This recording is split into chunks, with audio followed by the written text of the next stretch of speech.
The day I discovered my husband's secret family was the same day my father died. Life has a twisted sense of humor that way. I was sitting beside Dad's hospital bed, holding his weathered hand as the monitors tracked his fading heartbeat. After a 6-month battle with pancreatic cancer, he looked nothing like the strong, towering figure who had raised me after Mom passed. His once robust frame had withered, his cheeks hollow, eyes sunken, but still alert. Even in his final hours, Dad remained sharp as a tack. "Emma," he whispered, his voice barely audible over the hum of medical equipment. "There's a letter in my study, behind the painting of your mother. Promise me you'll read it. After." I squeezed his hand. "I promise, Dad, but save your strength. We still have time." The lie tasted bitter on my tongue. We both knew time had run out. "No more pretending," he said, a ghost of his signature smile crossing his lips. "Always been straight with each other, haven't we? No reason to stop now." Sob caught in my throat. "Yes, we have." "That husband of yours." Dad paused, his breathing labored. "Never liked him. Too polished, too perfect." "Dad, please." I didn't want his final moments filled with criticism of Richard. My husband of 12 years was far from perfect, but he'd been my rock through Dad's illness, or so I thought. "Listen to me, Emma." Dad's grip suddenly tightened around my fingers with surprising strength. "The will? They'll come for it. Don't give in. Not 1 cent. Promise me." "Who'll come? What are you talking about?" Alarm bells rang in my head. Dad had always been practical, never one for melodrama or cryptic warnings. But before he could answer, his monitors began to wail. His eyes widened, fixed on something beyond my shoulder, and then the light in them simply extinguished. I didn't cry. Not when the doctors pronounced his death. Not during the blur of paperwork and arrangements that followed. Not even when I called Richard, who answered on the first ring with background noise that sounded suspiciously like a child's laughter before he hurriedly said he was in a business meeting. I moved through the next few hours on autopilot, making calls, signing forms. When I finally left the hospital, darkness had fallen. I drove to my childhood home, now mine, I supposed, rather than to the sleek downtown condo Richard and I shared. I needed to be surrounded by Dad's things, to feel his presence while it still lingered. The house was exactly as we'd left it 2 weeks ago when Dad had insisted on going to the hospital. "No sense dying at home and leaving a mess," he'd said, with grim practicality. "Besides, those nurses are prettier than you." Even facing death, he'd tried to make me smile.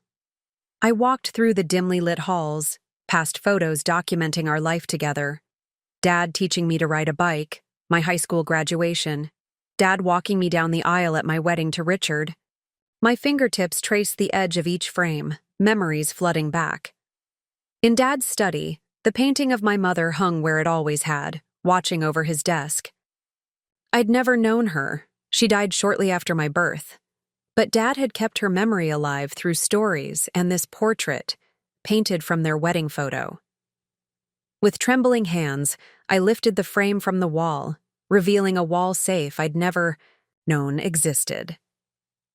The combination took 3 attempts, my birth date, as Dad would have intended, before the door swung open. Inside lay a single manila envelope with my name written in Dad's bold handwriting. As I reached for it, my phone buzzed. Richard's face lit up my screen. "Emma, I'm so sorry. I got away as soon as I could." "Where are you?" "At Dad's house," I replied, tucking the envelope under my arm. "I needed some time alone." "I understand, but you shouldn't be alone right now. I'm on my way. Actually, I'd prefer—" But he'd already hung up. I stared at the phone, then at the envelope. Dad's warning echoed in my mind. "They'll come for it." Was Richard part of they? The thought seemed absurd. My husband might be ambitious and sometimes distant, but he wasn't deceitful. Was he? Settling into Dad's leather chair, I broke the seal on the envelope and began to read. My dearest Emma, if you're reading this, I've finally run out of time. First, know that watching you grow into the strong, intelligent woman you've become has been the greatest joy of my life. Now I must burden you with a truth I've kept hidden.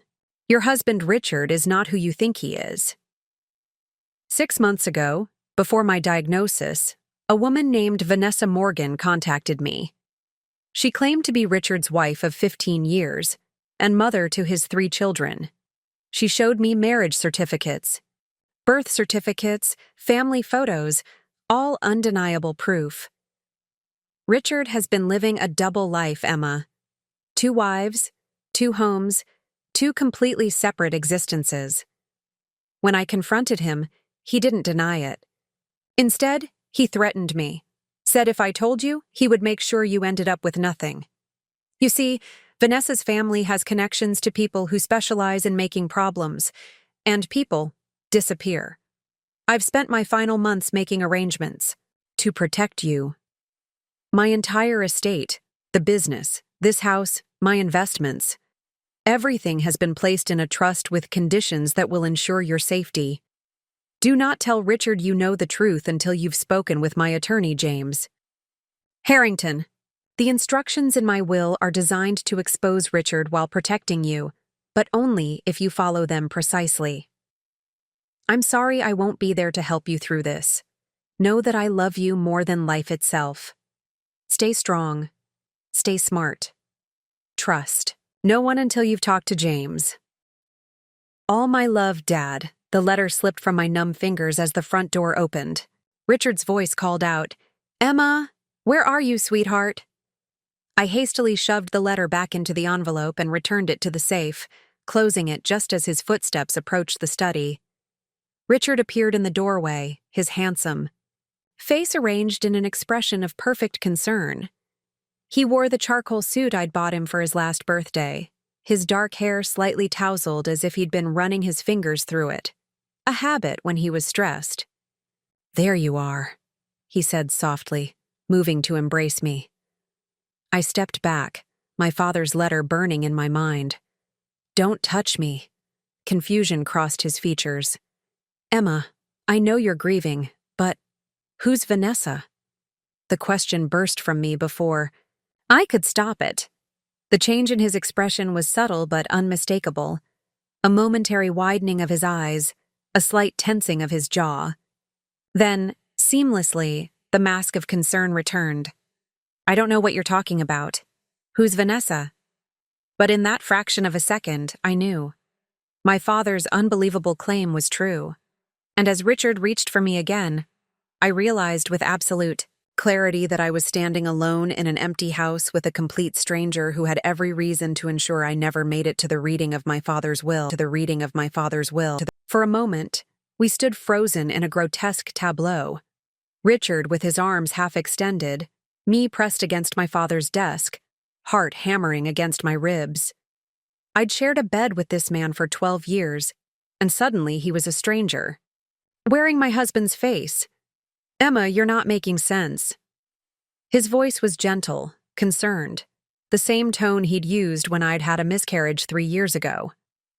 "You're in shock. Your father just died. I needed to think, needed time." Dad's warning echoed in my mind. "Do not tell Richard you know the truth until you've spoken with my attorney." So I lied. For the first time in our marriage, I looked my husband in the eye and deliberately lied. "I'm sorry," I managed, forcing my muscles to relax. "One of the nurses mentioned a Vanessa, said she'd been asking about Dad. I thought maybe—" Relief washed over Richard's face. "You're confused, sweetheart. Grief does strange things." He stepped forward, and this time I allowed his embrace, fighting the urge to recoil as his familiar cologne, the one I'd given him last Christmas, filled my nostrils. "Let me take you home," he murmured against my hair. "You need rest." Home. The penthouse we'd bought together 4 years ago. The thought of being alone with him there made my skin crawl. "No," I pulled away, manufacturing a watery smile. I want to stay here tonight. Be surrounded by Dad's things. A flicker of frustration crossed his features before settling back into concern. I don't think you should be alone. I won't be alone. I already called Melissa. She's on her way. Another lie. My best friend since college was currently in Tokyo on business. Richard's jaw tightened almost imperceptibly. I'm your husband, Emma. You don't need Melissa. You need me. What I need is for you to leave before I scream or vomit or both. Please, Richard. Just tonight. I need space. He sighed dramatically. At least let me stay until Melissa arrives. No need. I strode past him toward the front door, praying my legs wouldn't give out. Actually, would you do me a favor? There's a box of Dad's medications at our place. Could you dispose of them? I can't bear to do it. It was a transparent excuse, but Richard's relief at being given a task was palpable. Of course, anything you need. At the door, he pulled me into another embrace. I love you, Emma. We'll get through this together. I nodded against his chest, unable to form the words I'd spoken so easily just yesterday. As his expensive car pulled away, I slumped against the door, finally allowing the tremors to overtake my body. Moving on pure instinct, I double-locked the door, then methodically checked every window in the house, securing each one. In the kitchen, I leaned over the sink, dry heaving until my ribs ached. Richard has been living a double life. How had I missed it? The late nights at the office. The business trips that sometimes extended without explanation. The mysterious phone calls he'd take in another room. I'd attributed it all to his ambition, his drive to make partner at his law firm. I'd been so busy with my own career and then with Dad's illness that I'd stopped questioning, stopped paying attention. With shaking hands, I poured myself a generous whiskey from Dad's liquor cabinet and returned to his study. I needed to read that letter again, needed to be certain I hadn't hallucinated its contents. The safe opened more easily this time. I extracted the letter and several other documents I hadn't noticed before. Photographs, what looked like financial records, and a business card for James Harrington, attorney at law, with a handwritten note. Call immediately, no matter the hour. I spread the photos across Dad's desk. There was Richard, smiling broadly, his arm around a striking blonde woman. Richard kneeling beside 3 children, 2 boys and a girl, all with his distinctive green eyes. Richard. And the woman, Vanessa, cutting a wedding cake, the date stamp showing a date 3 years before our own wedding. My stomach lurched again. I'd married a man who was already married. Every anniversary we'd celebrated, every vow he'd repeated, every time he'd called me his wife. All lies. The whiskey burned my throat as I downed it in one swallow and reached for my phone. It was nearly midnight, but Dad's note had been clear. No matter the hour. James Harrington answered on the 3rd ring, his voice alert despite the late hour. Mrs. Walker, I've been expecting your call. My father died today, I said, my voice sounding distant to my own ears. I know. The hospital contacted me as per your father's instructions. I'm deeply sorry for your loss. And I found his letter. About Richard. A pause then. Are you somewhere safe? Is your husband with you? No, I'm alone at my father's house. Good. Stay there. Don't tell anyone where you are, especially not Richard. The reading of the will is scheduled for tomorrow at 10 a.m. in my office. Your father was very specific about the timing. James? My voice broke. Is it true? About Richard having another family? His sigh carried through the phone. Yes, Mrs. Walker. I'm afraid your father's letter contains only facts. He hired private investigators to verify everything before taking action. Taking action? What does that mean? It's better we discuss this in person. But Mrs. Walker, Emma, you should know your father loved you fiercely. Everything he did in his final months was to protect you. After hanging up, I sat motionless. In Dad's chair, my mind racing through 12 years of memories, re-examining them through this new, horrifying lens. My phone buzzed with a text from Richard. Medications disposed of. Call if you need me. Love you. Another buzz followed immediately. When is Melissa arriving? My blood turned to ice. He was checking my story. I typed quickly. She's here now. Going to try to sleep. Talk tomorrow. 3 dots appeared, disappeared, then reappeared before his response came through. Good. Love you. I switched off my phone, suddenly certain he would try to track my location. Moving through the darkened house, I collected essentials.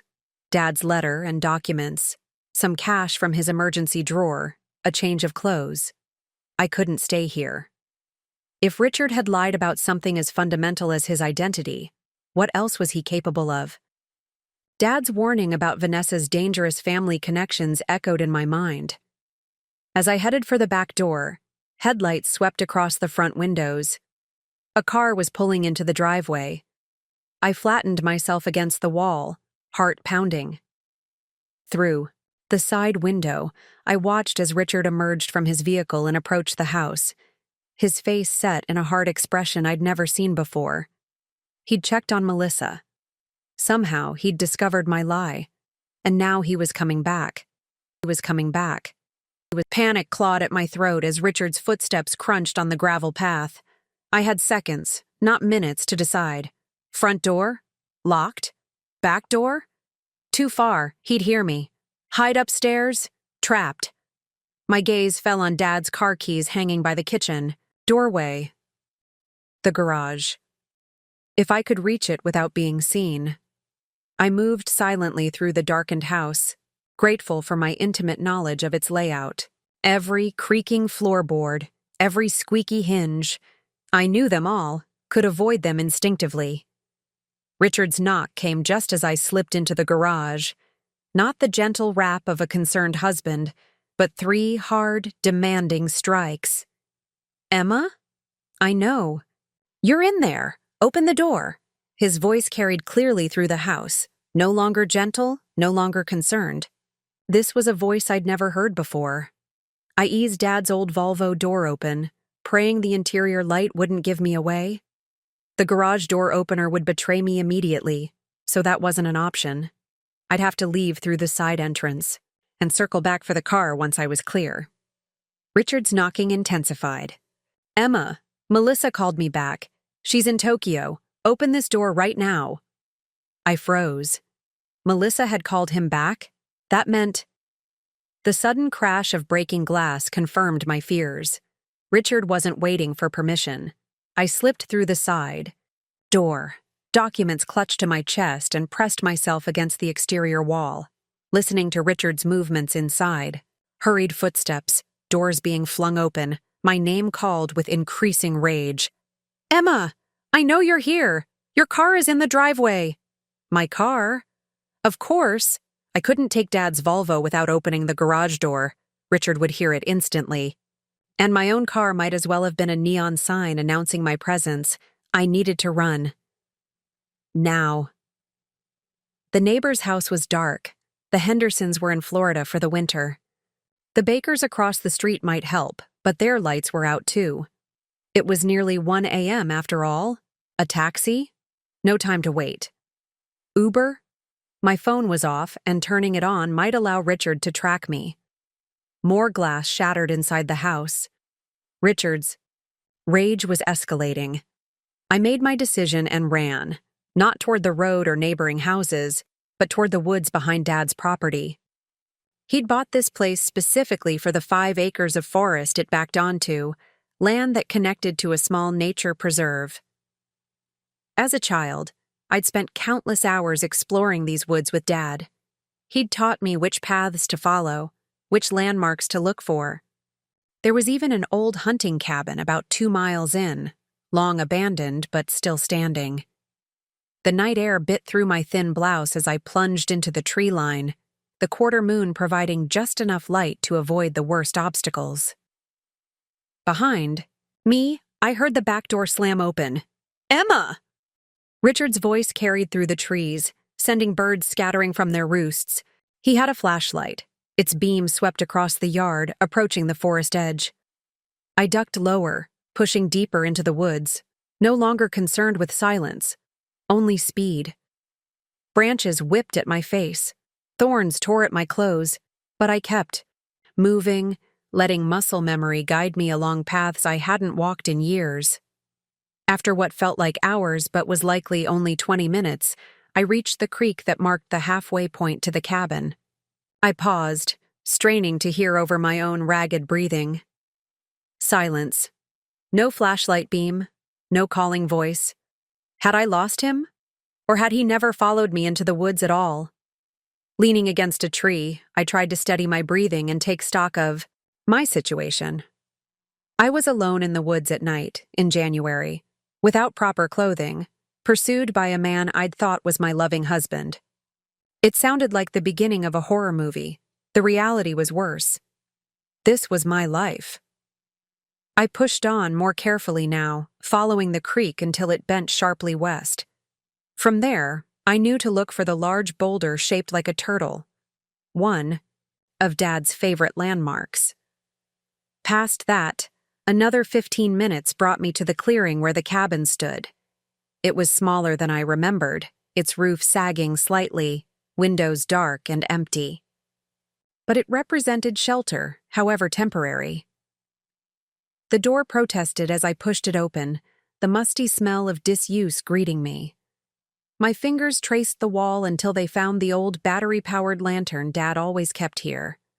By some miracle it still had juice, not much, but enough to reveal the cabin's sparse interior. A simple wooden table, 2 chairs, a stone fireplace, a narrow cot against the far wall, its thin mattress covered in a layer of dust. It wasn't much, but it would keep me hidden until morning.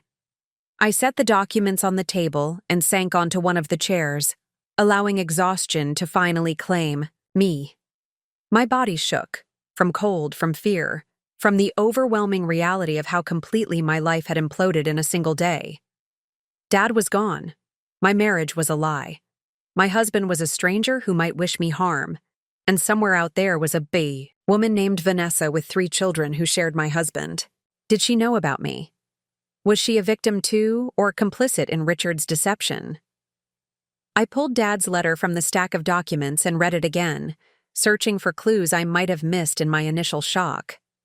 One phrase stood out. My entire estate, the business, this house, my investments, everything has been placed in a trust with conditions that will ensure your safety. Dad had owned Walker Construction, a company he'd built from nothing into one of the largest commercial contractors in the state. The business alone was worth millions, not counting his personal investments and properties. I'd never cared about the money. I had my own successful career as an architect, ironically at a firm that often partnered with Dad's company. But Richard had always been interested in Dad's business, always asking questions about succession plans and valuations. I'd thought it was just friendly interest in his father-in-law's work. Now, a darker possibility emerged. Had Richard married me? For my eventual inheritance? Was his other family aware of his plan? Was that what Dad meant by, "they'll come for it"? The next document in the stack was a comprehensive background report on Vanessa Morgan Walker, born Vanessa Antonelli. Father, Michael Antonelli, currently serving a 20-year sentence for racketeering, fraud, and suspected connections to organized crime. My blood ran cold. This wasn't just about money. This was potentially dangerous, life-threatening even. I read further. Vanessa and Richard had 3 children, twins Michael and Robert, age 14, and daughter Catherine, age 11. They lived in a suburb 30 miles from my downtown condo in a house purchased 7 years ago, using funds that, according to the investigators' notes, appeared to come from Richard's salary and periodic large cash deposits of unknown origin. The final document was a detailed account of Richard's movements over 6 months, documented with photographs, receipts, and cell phone records. The pattern was clear. Richard maintained 2 completely separate lives, alternating between them, with military precision. With me, Monday morning through Wednesday evening, plus alternating weekends. With Vanessa, Thursday morning through Saturday evening, plus the alternating weekends he wasn't with me. Every business trip I thought he'd taken had actually been time spent with his other family. Every late night at the office, every weekend, conference, all lies. My entire marriage had been lived on a part-time schedule. The lantern flickered, its batteries fading. I set the documents aside and moved to the cot, brushing away as much dust as possible before lying down. Sleep seemed impossible, but my body was beyond exhaustion. As consciousness began to slip away, a final thought surfaced. The reading of the will was at 10 a.m. Somehow, I needed to make it to James Harrington's office without Richard finding me.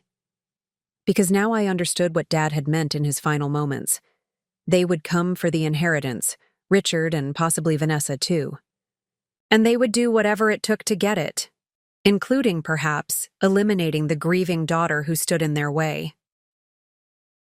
I woke to pale winter sunlight filtering through the cabin's dirty windows and the unmistakable crunch of footsteps approaching outside.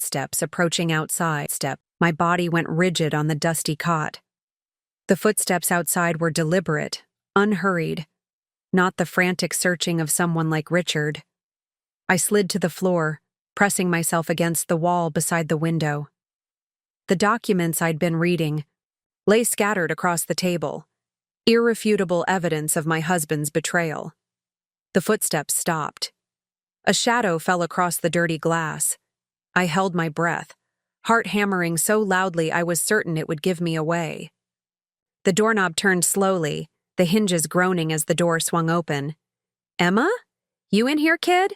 The voice hit me like a physical blow, familiar, gruff, impossible. "Mac?"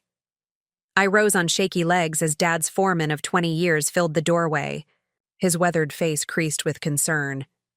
Mac Donovan had been my father's right-hand man since I was in high school, more family than employee. "Thank God," he breathed, shoulders sagging with relief. "Your dad said you might come here if things went south." "Dad told you?" My voice cracked. Mac nodded, stepping inside and closing the door. "He didn't tell me everything, just that your husband might be trouble, and if anything happened to him, I should check this cabin the morning after." He glanced at the papers on the table. "Guessing you know about Richard now." The simple acknowledgement from someone else, that my husband was trouble, that Dad had been right, broke something inside me. The tears I'd been holding back since the hospital finally came, not in delicate drops, but in heaving, ugly sobs that bent me double. Mac awkwardly patted my shoulder, then pressed a handkerchief into my hand. "Your dad was worried this might happen. That's why he sent me with these." He reached into his jacket and pulled out a set of car keys and a burner phone. "My truck's parked a quarter-mile east. Can't drive right up to the cabin. Too many fallen trees on the old access road." I wiped my face, trying to process this new information. Dad planned all this? "Robert Walker never left anything to chance," Mac said, a hint of pride in his voice. "Especially not when it came to you." A fresh wave of grief hit me, not just for Dad's death, but for the burden he'd carried alone during his final months. Knowing about Richard, planning for my safety, all while battling cancer. "There's a will reading this morning," I said, gathering the documents from the table. "I need to get to James Harrington's office by 10. Mac checked his watch. "It's 7:23 now. We've got time, but we should move. Your husband was at your dad's house when I drove by this morning, talking to police." My stomach dropped. "Police?" "Reported you missing. Said you were distraught over your father's death, not thinking clearly." Mac's expression darkened. Playing the concerned husband real well.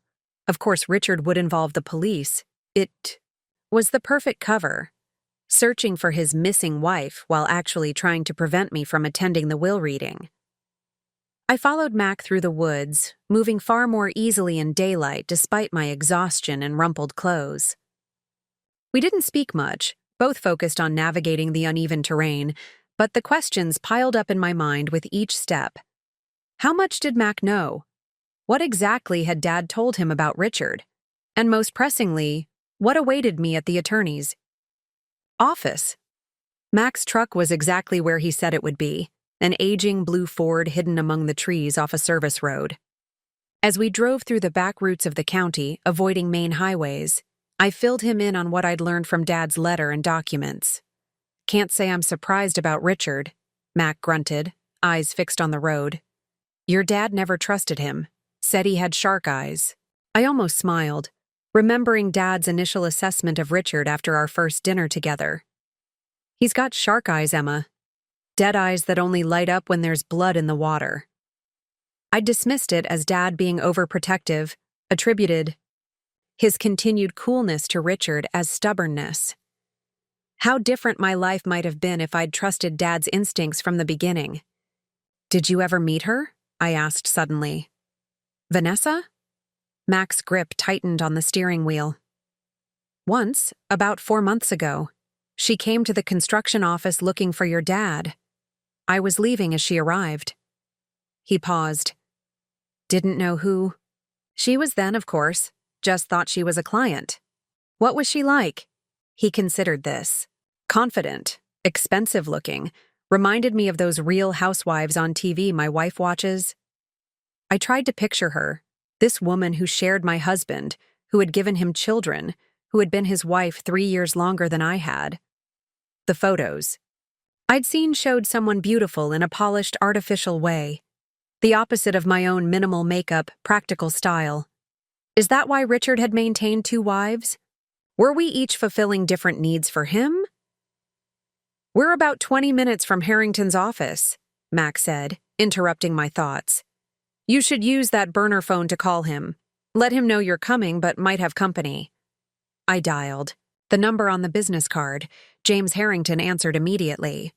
This is Emma Walker, I said, surprised by the steadiness in my voice. I'm on my way to your office, but there may be complications. My husband has reported me missing. I'm aware, he replied. He called here looking for you. Quite concerned about your mental state. A chill ran down my spine. He's trying to prevent me from attending the reading. Yes, I gathered as much. Don't worry, Mrs. Walker. The building has a private entrance. I'll text instructions to this number, and perhaps it's best if you arrive less recognizable. After hanging up, I relayed the conversation to Mac. Less recognizable?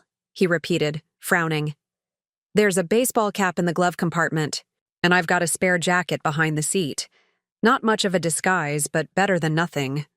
The burner phone buzzed with instructions from Harrington, an address for the service entrance, a door code, and directions to take the freight elevator to the 6th floor. We were approaching downtown now, the morning traffic thickening around us. I hunched lower in my seat, scanning passing vehicles for Richard's sleek black Mercedes. My mind raced with questions about what would happen at the reading. How would Dad's will expose Richard, as his letter had claimed? Almost there, Mac said, turning onto a side street that ran behind a row of office buildings.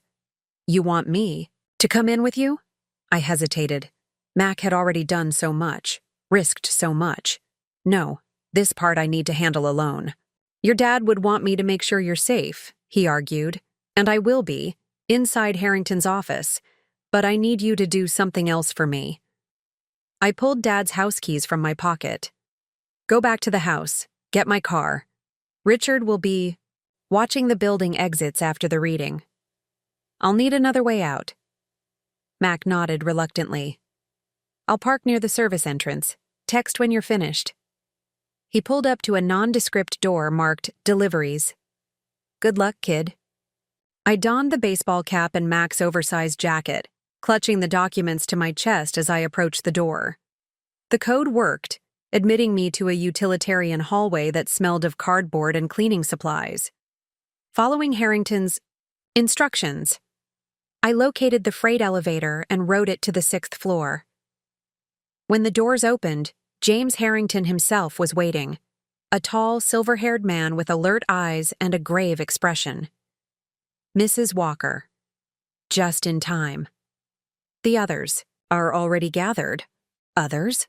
I hadn't considered that anyone else would be at the reading. Yes, your husband arrived 10 minutes ago, quite distressed about your absence.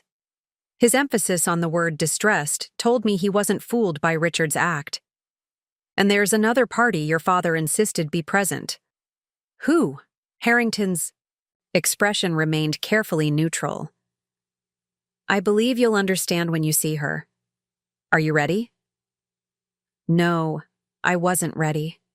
I was exhausted, frightened, wearing yesterday's clothes and a borrowed jacket, but I thought of Dad, fighting cancer while secretly working to protect me, and straightened my shoulders. I'm ready. Harrington led me through a back hallway to his office suite. At the door to what appeared to be a conference room, he paused. Remember, whatever happens in there, your father planned for this moment very carefully. He opened the door, and I stepped into a room where my husband sat beside a beautiful blonde woman I recognized from the photographs. Vanessa Morgan Walker, Richard's other wife. And from the shocked expression on both their faces, neither had expected to meet. The other today. The conference room froze in a tableau of shocked faces. Richard half rose from his chair, his expression cycling rapidly from confusion to alarm to calculation. Vanessa remained seated, her manicured fingers gripping the armrests so tightly. Her knuckles whitened. Emma! Richard's voice was carefully controlled, but I caught the undercurrent of panic. Thank God. I've been worried sick. Don't. I cut him off, surprised by the steel in my voice. Just don't. I turned to Vanessa, really seeing her in person for the first time. Expensive highlights in her blonde hair, tasteful makeup, a designer suit that probably cost more than my monthly mortgage payment. The photos hadn't captured the hardness in her eyes, or the rigid set of her jaw. Mrs. Morgan Walker, I presume, I said, the absurd formality of addressing my husband's other wife, almost making me laugh. Her eyes narrowed. Who exactly are you? I'm Emma Walker, Richard's wife. I nodded toward the man between us. But I believe you already have that title as well. Her gaze snapped to Richard, who had regained his composure and was now smoothly transitioning to damage control. This is a misunderstanding, he said, voice pitched to soothe. Emma, you're confused, grief-stricken. Vanessa is a client. A client you married 15 years ago? I dropped the stack of documents on the conference table with a satisfying thud. A client who gave birth to your 3 children? Or are Michael, Robert, and Catherine also just a misunderstanding? Vanessa's face paled at the mention of her children's names. Richard, however, switched tactics with the agility that had made him a successful attorney.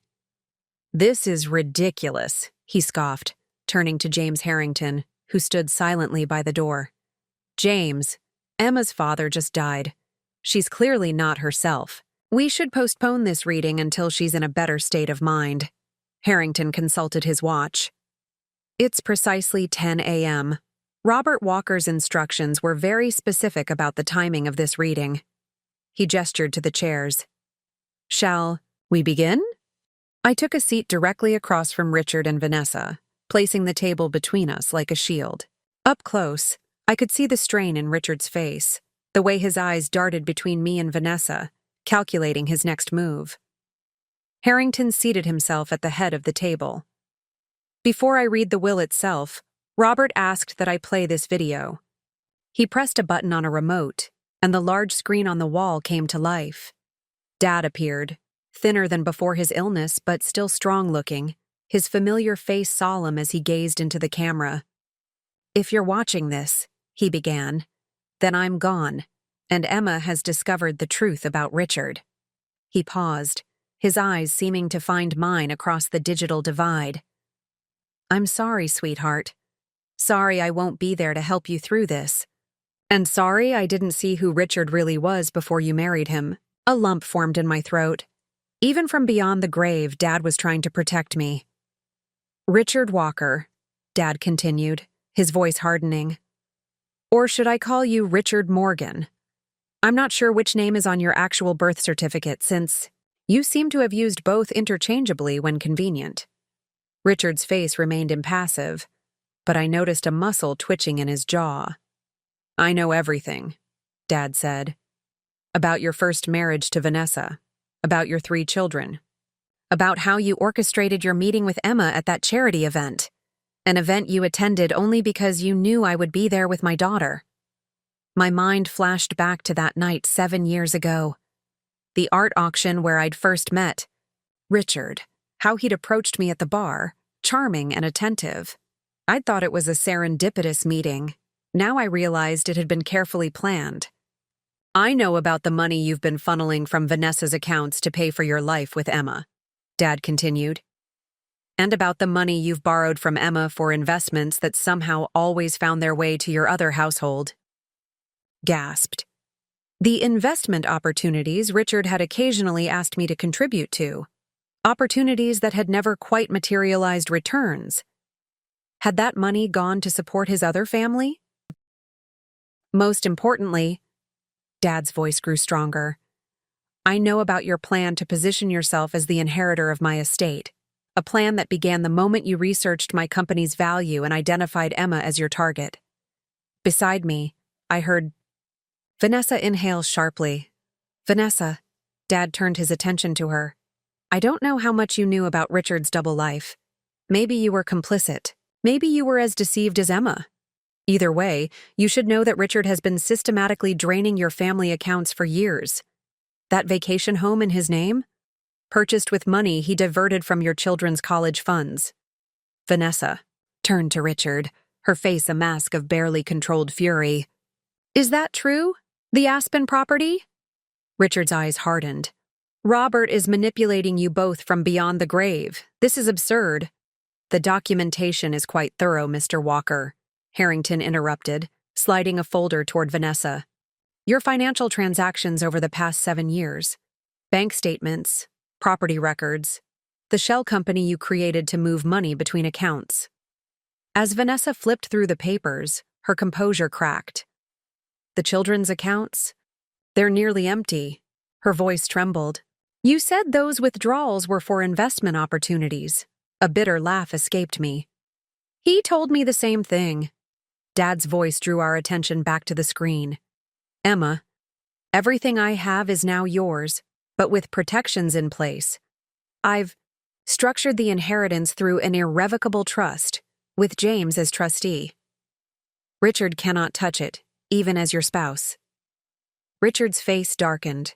Furthermore, Dad continued, I've provided copies of all documentation regarding Richard's fraudulent activities to the district attorney's office, with instructions to proceed with charges upon my death. The room went absolutely still. Even Harrington seemed surprised by this revelation. Richard has committed wire fraud, identity theft, and bigamy, among other charges, Dad said, his voice matter of fact. The evidence is overwhelming. Richard stood abruptly, his chair scraping against the floor. This is preposterous. I'm leaving. I wouldn't, Harrington said quietly. The authorities have been notified. They're waiting downstairs. For the first time, I saw real fear in Richard's eyes. His gaze darted to the door, calculating chances of escape. Don't, I warned. It's over, Richard. On screen, Dad's expression softened. Emma, I know this hurts now. Finding out the man you loved never really existed is a special kind of pain. But you're strong, stronger than you know. And you're free of him now. Tears slid down my cheeks as Dad addressed his final remarks to both me and Vanessa. As for the two of you, you've both been victims of an elaborate con by a man who saw you as means to an end. What you do with that knowledge is up to you. But remember, you both deserved better than Richard Walker. The screen went dark, leaving the conference room in heavy silence. Harrington cleared his throat. There are officers waiting to take your statement, Mr. Walker, and to place you under arrest. Richard's face contorted with rage. He looked at me, then at Vanessa, seemingly searching for an ally and finding none. In a sudden movement, he lunged for the door. He didn't make it 2 steps before it swung open, revealing 2 uniformed officers. "Richard Walker?" one of them asked. "We have some questions about fraudulent financial transactions and bigamy charges." As they led Richard away, his carefully constructed mask finally slipped completely. "This isn't over," he snarled, looking back at me. "Your father can't protect you from the grave." When the door closed behind them, I exhaled slowly, feeling as though I'd been holding my breath for days. Across the table, Vanessa sat motionless, staring at the financial documents before her. "I didn't know," she finally said, her voice small, and unlike the confident woman I'd first seen. "About you. About any of it." I believed her. The shock and betrayal in her eyes mirrored what I felt in my own heart. 15 years, she continued, and 3 children. How did I miss it? 12 years for me, I replied softly. We missed it because we trusted someone who perfected the art of deception. Harrington discreetly excused himself, leaving us alone, 2 wives of the same man, united in betrayal. What happens now?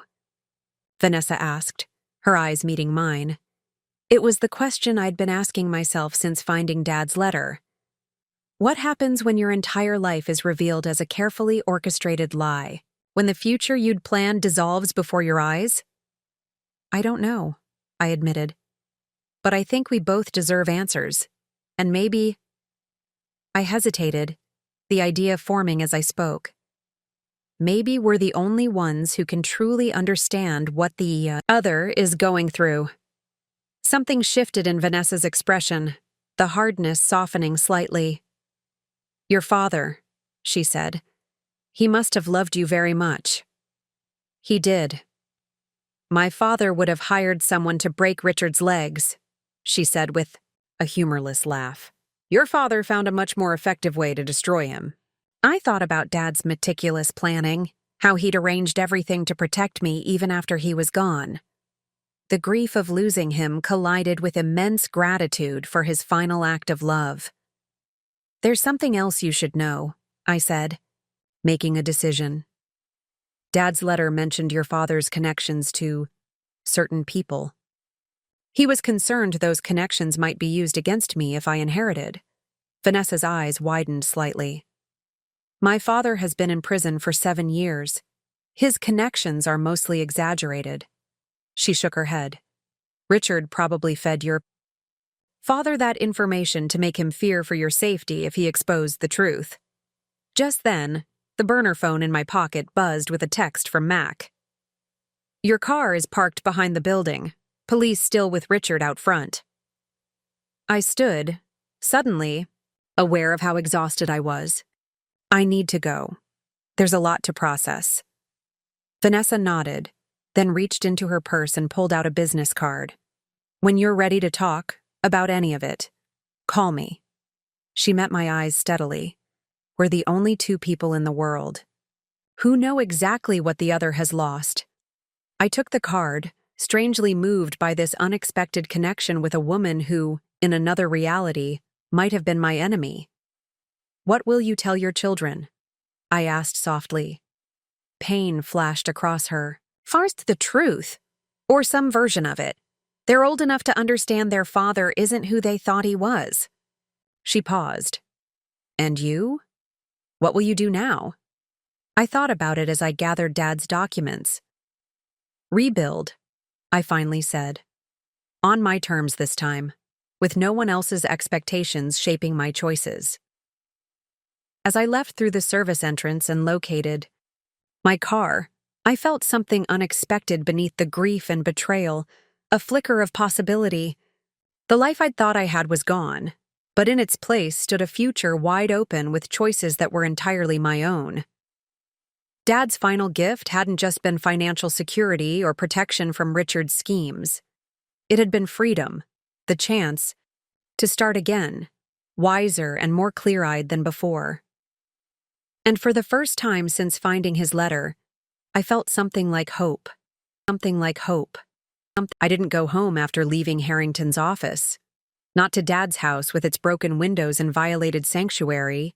Not to the downtown condo I'd shared with Richard, now tainted by 12 years of lies. Instead, I drove aimlessly, hands trembling. On the steering wheel, the enormity of the day's events crashing over me in waves. Richard was in custody. My marriage was a fraud. Dad was gone. I was alone. No, not entirely alone. Mac had texted twice, checking on me. Harrington had called once, offering his guest apartment if I needed a place to stay. And most unexpectedly, Vanessa's business card sat on the passenger seat, a strange lifeline to the only other person who truly understood what I was experiencing. Eventually, I found myself parked at Westlake Overlook, a small park where Dad used to take me for ice cream after particularly difficult days. When Mom died. When I failed my first high school exam. When my college boyfriend shattered my heart. Dad always knew ice cream, and this view of the city skyline could put things in perspective. I sat on our usual bench, the January chill seeping through my inadequate clothing. What would Dad say now? What wisdom would he offer for rebuilding a life based entirely on deception? My phone buzzed, my real phone, which I'd finally turned back on. A text from Melissa in Tokyo. Just landed back in the US. Richard called me 4 times. What the hell is going on? Before I could respond, another message appeared. Police called me too. Something about confirming Richard's whereabouts? Emma, are you okay? I stared at the screen, overwhelmed by the task of condensing the past 24 hours into a text message. Instead, I called her. Emma, Melissa answered immediately. What's happening? Are you safe? The concern in her voice broke something inside me. For the second time that day, I dissolved into tears, sobbing so hard I could barely speak. I'm coming. To you, she said firmly. Where are you? 20 minutes later, Melissa's Mini Cooper screeched into the Overlook parking lot. She must have come straight from the airport. Her suitcase was still visible in the back seat. One look at my face and she wrapped me in a fierce hug, not asking questions, just holding me while I cried. When the tears finally subsided, we sat in her car with the heater blasting, and I told her everything. Dad's letter, Richard's double life, the cabin, the will reading, Vanessa, the arrest. That motherfucker, Melissa whispered when I finished.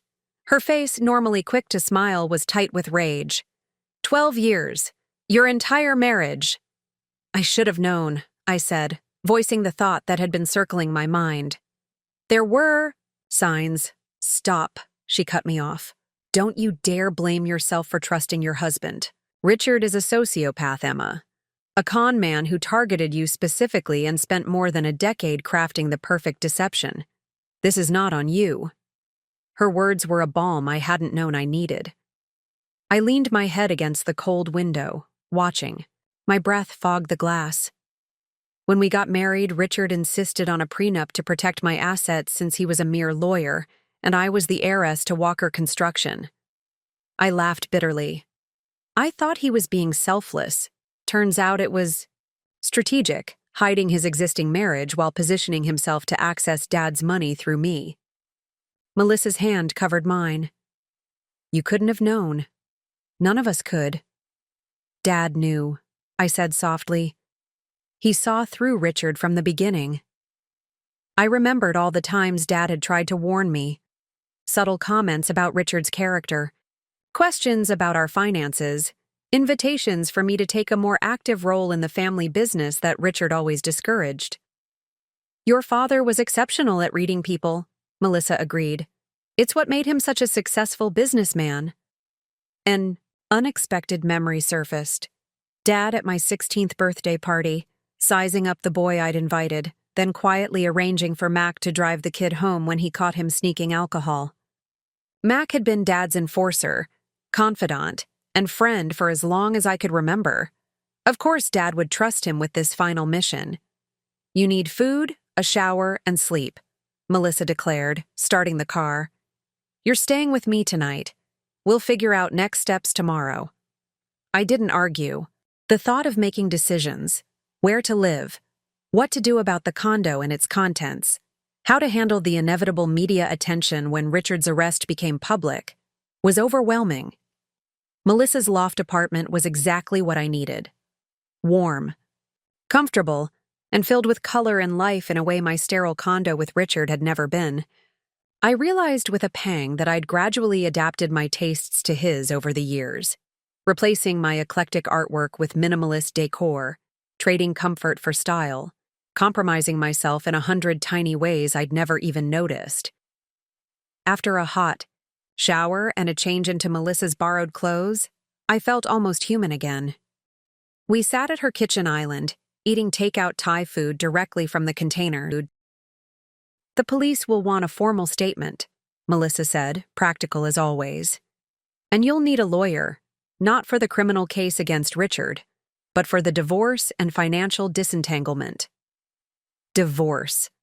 The word hit me like a physical blow, though it shouldn't have surprised me. Of course there would be a divorce, if our marriage was even legally valid, given Richard's existing union with Vanessa. Who has the legal claim as his wife? I wondered aloud. Vanessa married him first, but if that was still valid, my marriage was never legal to begin with. "Bigamy law is complicated," Melissa said, reaching for her laptop. "But from what I understand—" She broke off, staring at her screen. "Oh, shit." "What?" She turned the laptop toward me. On the screen was a breaking news article from the local paper. "Prominent attorney arrested for alleged bigamy and fraud." My stomach clenched as I skimmed the article. It was light on details, but mentioned 2 prominent local families and connections to Walker Construction. "It's starting," I whispered. Melissa squeezed my hand. "We knew this would happen. It's a juicy story. Successful attorney leading double life, arrested at his father-in-law's will reading. The press will have a field day." My phone, charging on the counter, began to buzz incessantly, notifications pouring in. I turned it face down, unable to deal with the onslaught. What am I going to do, Mel? The question encompassed everything: my career, my home, my future. "First, sleep," she said firmly. "Tomorrow, we call Harrington and get a complete understanding of your financial situation. Then we find you the best divorce attorney in the state." I nodded mechanically, too exhausted to argue, but as I lay in Melissa's guest room that night, sleep eluded me. Every time I closed my eyes, I saw Richard's face.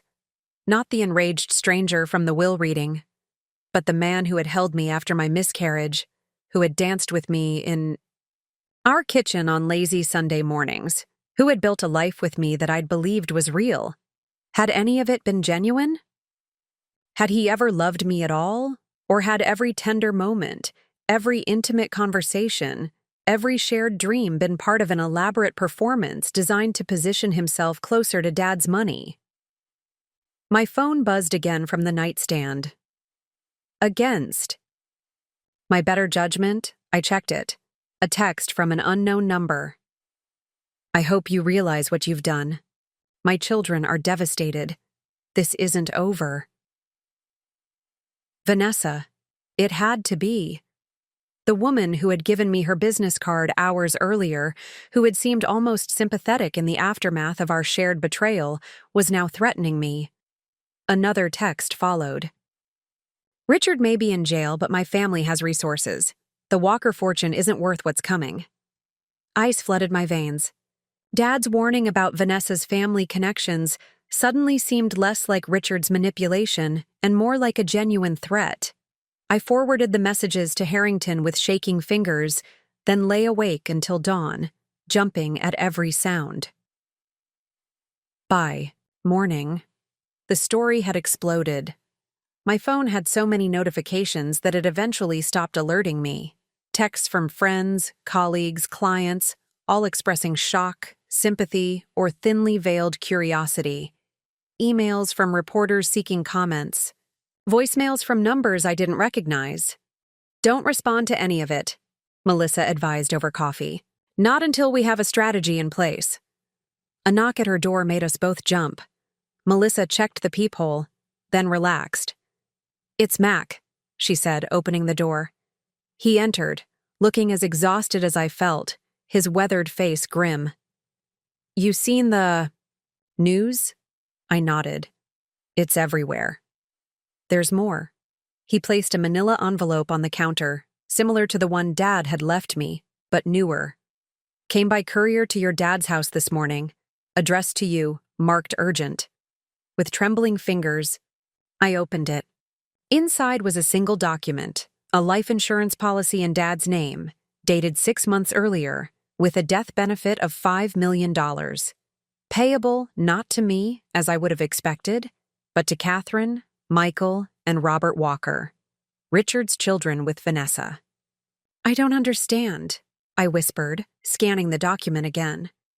"Why would Dad take out a policy for Richard's children?" Mac's expression was troubled. "Check the beneficiary details again." I did, and noticed what I'd missed. The children were listed as grandchildren of the insured. My coffee cup slipped from my fingers, shattering on Melissa's tiled floor. "That's not possible," I said, my voice hollow. "Dad wasn't their grandfather. Richard isn't—" I couldn't finish the sentence, the implication too enormous to voice.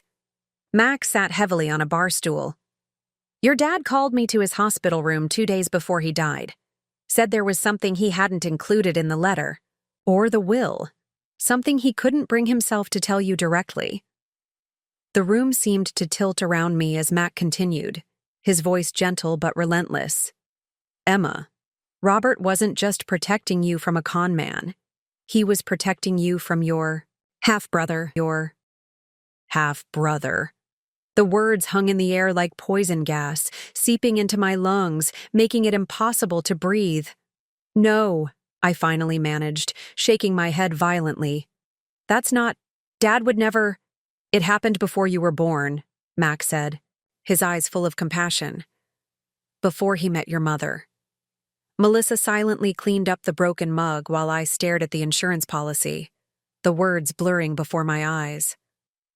My father, my rock, my moral compass, had fathered a child he'd never acknowledged? Richard is Dad's son? My voice sounded distant, as if someone else were speaking. Mac nodded grimly.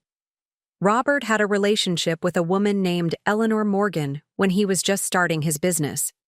She got pregnant, then disappeared. He searched for her, but eventually gave up. Years later, he met your mother. My mind raced, trying to reconcile this new information with everything I knew about my father. But how? When did Dad find out? About Richard? Vanessa's visit to the office 4 months ago, Mac explained. She didn't just come to confront your dad about Richard's double life.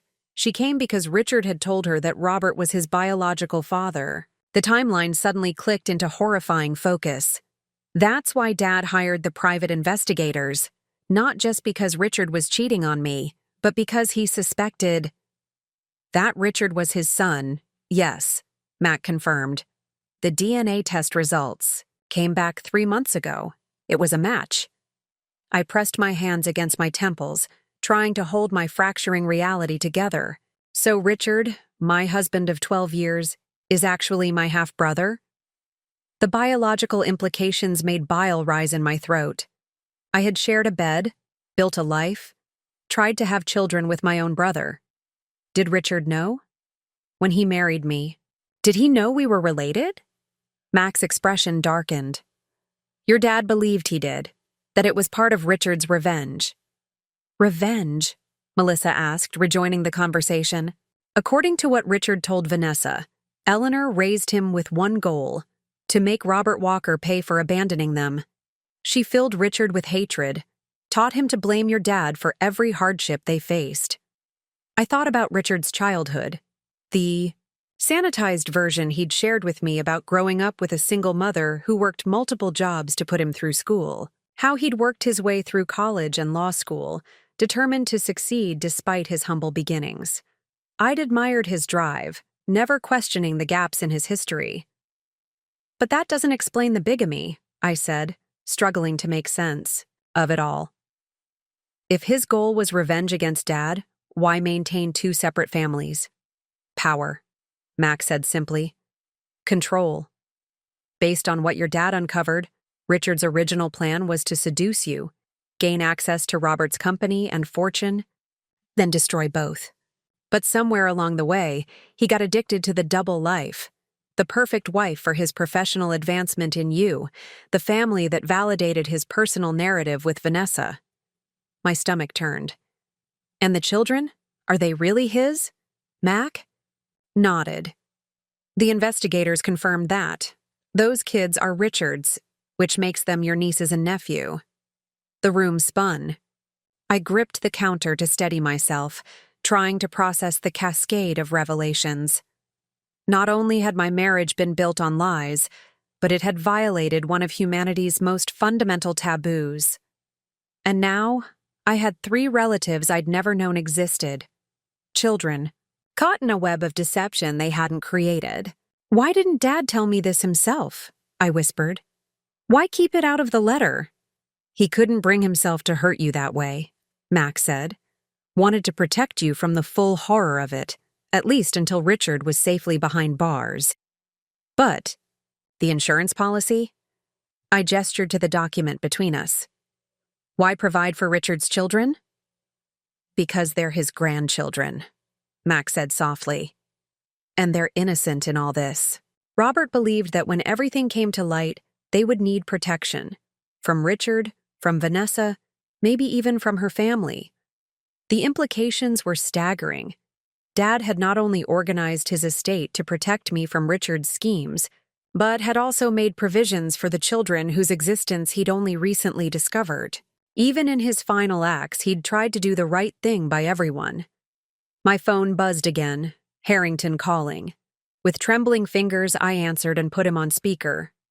Mrs. Walker, I've received your messages about the threats, he began, without preamble. I've contacted the police and they're taking them seriously in light of the arrest and the family connections involved. There's more, I said, my voice hollow. I've just learned that Richard he's my half-brother. My father's son from a previous relationship. Silence on the line. Mr. Harrington? I'm here, he finally responded. Your father confided this possibility to me, but the confirmation came after the will and video were already prepared. He instructed me to tell you if the DNA results were positive, but he hesitated.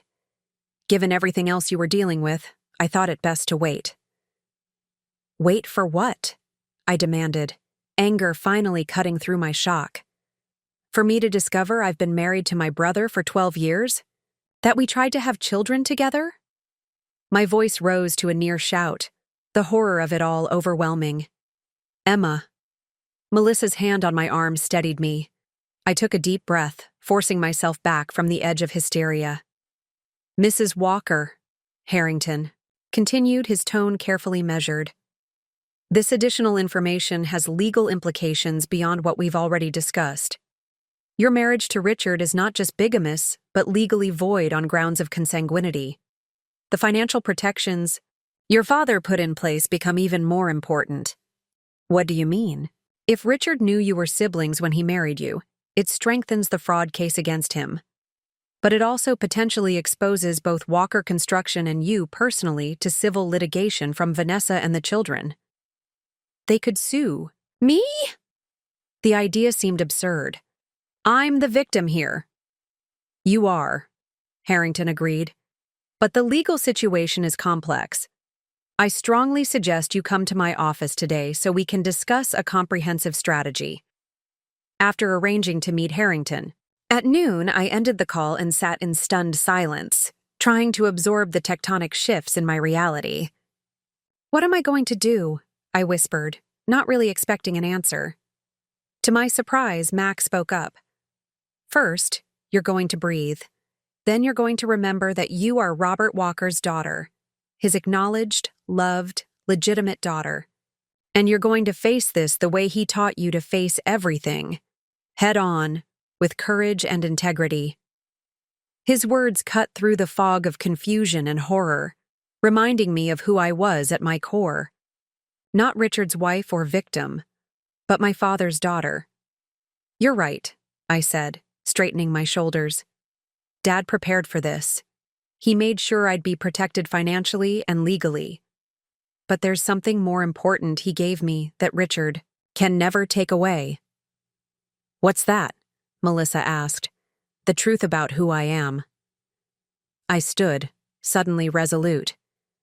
"And the strength to face whatever comes next." 3 hours later, I sat in Harrington's office, listening as he outlined the legal strategy my father had developed. The trust that now held Walker Construction and all of Dad's assets was ironclad, with provisions specifically designed to prevent Richard from accessing it through me or through legal claims via his children. "Your father also documented his search for Eleanor and Richard after learning of the pregnancy," Harrington explained, showing me yellowed private investigator reports from 35 years earlier. "These prove he didn't willfully abandon them. He tried to find them, but couldn't." "That must have haunted him," I said, thinking of Dad raising me alone after Mom died, how fiercely protective he'd been. The idea that he had another child out there somewhere, one he couldn't find or help, must have been agonizing. "It did," Harrington confirmed. "When he realized who Richard was, it devastated him, not just because of what Richard had done to you, but because of the years lost. And now Richard will spend those years in prison," I murmured. "Most likely, yes. The charges are substantial. But there's something else you should consider." Harrington leaned forward, his expression serious. "The children. Your nieces and nephew. Whatever Richard and Vanessa have done, those children are innocent parties in this tragedy. And they're your blood relatives." The thought had been hovering at the edges of my consciousness since Mac's revelation. 3 children who shared my DNA, who were as much victims of Richard's machinations as I was. I can't just walk into their lives, I said. "Their father is in jail because of me, and their mother is threatening me." "True," Harrington acknowledged. "But your father made provisions for them because he believed family connections matter, even complicated, messy ones." I thought about that as I left his office. The insurance policy for Richard's children securely stored with Harrington until decisions could be made about how to proceed. The media frenzy had intensified. Reporters lurked outside the building, shouting questions as I hurried to my car.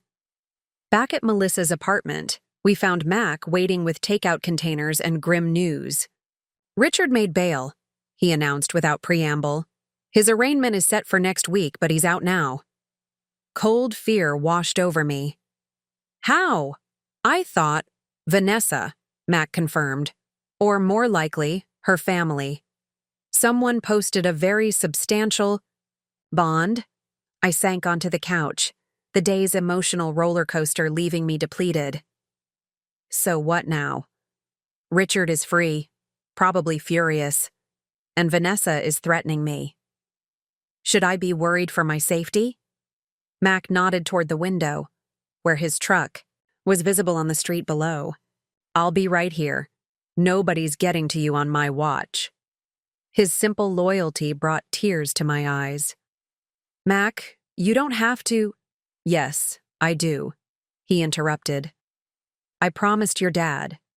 Besides," he added with a hint of his usual gruffness, "who else is going to keep you from doing something stupidly noble? What's that supposed to mean?" He fixed me with a knowing look. You're thinking about those kids, aren't you? Wondering if you should reach out, try to help them somehow. I didn't answer, which was answer enough. Thought so, he sighed. You're too much like your father, always trying to do the right thing, even when it puts you at risk. They're innocent in all this, I said, echoing Harrington's words. And they're my family, the only blood relatives I have left. They're also Richard and Vanessa's children, Melissa pointed out. Children who've just had their entire world turned upside down and are probably being fed a very different version of events than the truth. She was right, of course. Whatever impulse I had to connect with these newfound relatives would have to wait until the legal and emotional dust settled. My phone buzzed with a text from an unknown number. Not Vanessa's this time. I opened it warily. This is Michael Walker. I'm Richard's son. I know who you are, and I need to talk to you. It's about my father and what he's planning. Please, it's important. Attached was a photo of a teenage boy with Richard's green eyes and my father's unmistakable jawline. My nephew. I showed the message to Mac and Melissa, who exchanged concerned glances. It could be a trap, Melissa warned. Or it could be a kid who needs help, I countered. What if Richard is planning something dangerous? What if Michael is trying to warn me? Then he can warn the police, Mac said firmly. Don't respond, Emma. Not until we know more. But as I stared at the photo of the boy who shared my blood, I knew I wouldn't be able to ignore his plea. Whatever twisted path had led us here, whatever pain and betrayal lay between our families, Michael was just a child caught in the wreckage of his father's deceptions. And if he needed help, I couldn't turn away, even if it meant walking straight into whatever new danger Richard had planned for me. I couldn't sleep that night. Every time I closed my eyes, I saw Richard's face morphing into a distorted mirror of my own. We shared DNA. The man who had held me, kissed me, shared my bed for 12 years was my half-brother. The biological horror of it made me rush to the bathroom twice to dry heave over the toilet. Around 3 a.m., I gave up on sleep and sat cross-legged on Melissa's guest bed, staring at Michael's text message. The boy's eyes, Richard's eyes, looked back at me. But there was something else there too. Something familiar that twisted my heart. The shape of his face, the set of his jaw. He looked like Dad. Like me. I found myself tracing the outline of his face on my phone screen. My nephew, 14 years old and caught in a nightmare not of his making. What was he going through right now? What had Richard and Vanessa told him and his siblings about the situation? My thumb hovered over the reply button. Mac and Melissa were right. This could be a trap. Richard, now free on bail, could be using his son to lure me into some dangerous confrontation. Yet something in the boy's expression, the simple urgency of his message, felt genuine. You're not seriously considering responding, are you? I looked up to find Melissa standing in the doorway, 2 steaming mugs in hand. Our 20-year friendship meant she could read my indecision from across the room. I can't just ignore him. Mel. I accepted the tea she offered, the chamomile scent momentarily grounding me. What if he really needs help? She sat beside me on the bed, her weight creating a familiar dip in the mattress. We'd been through so much together.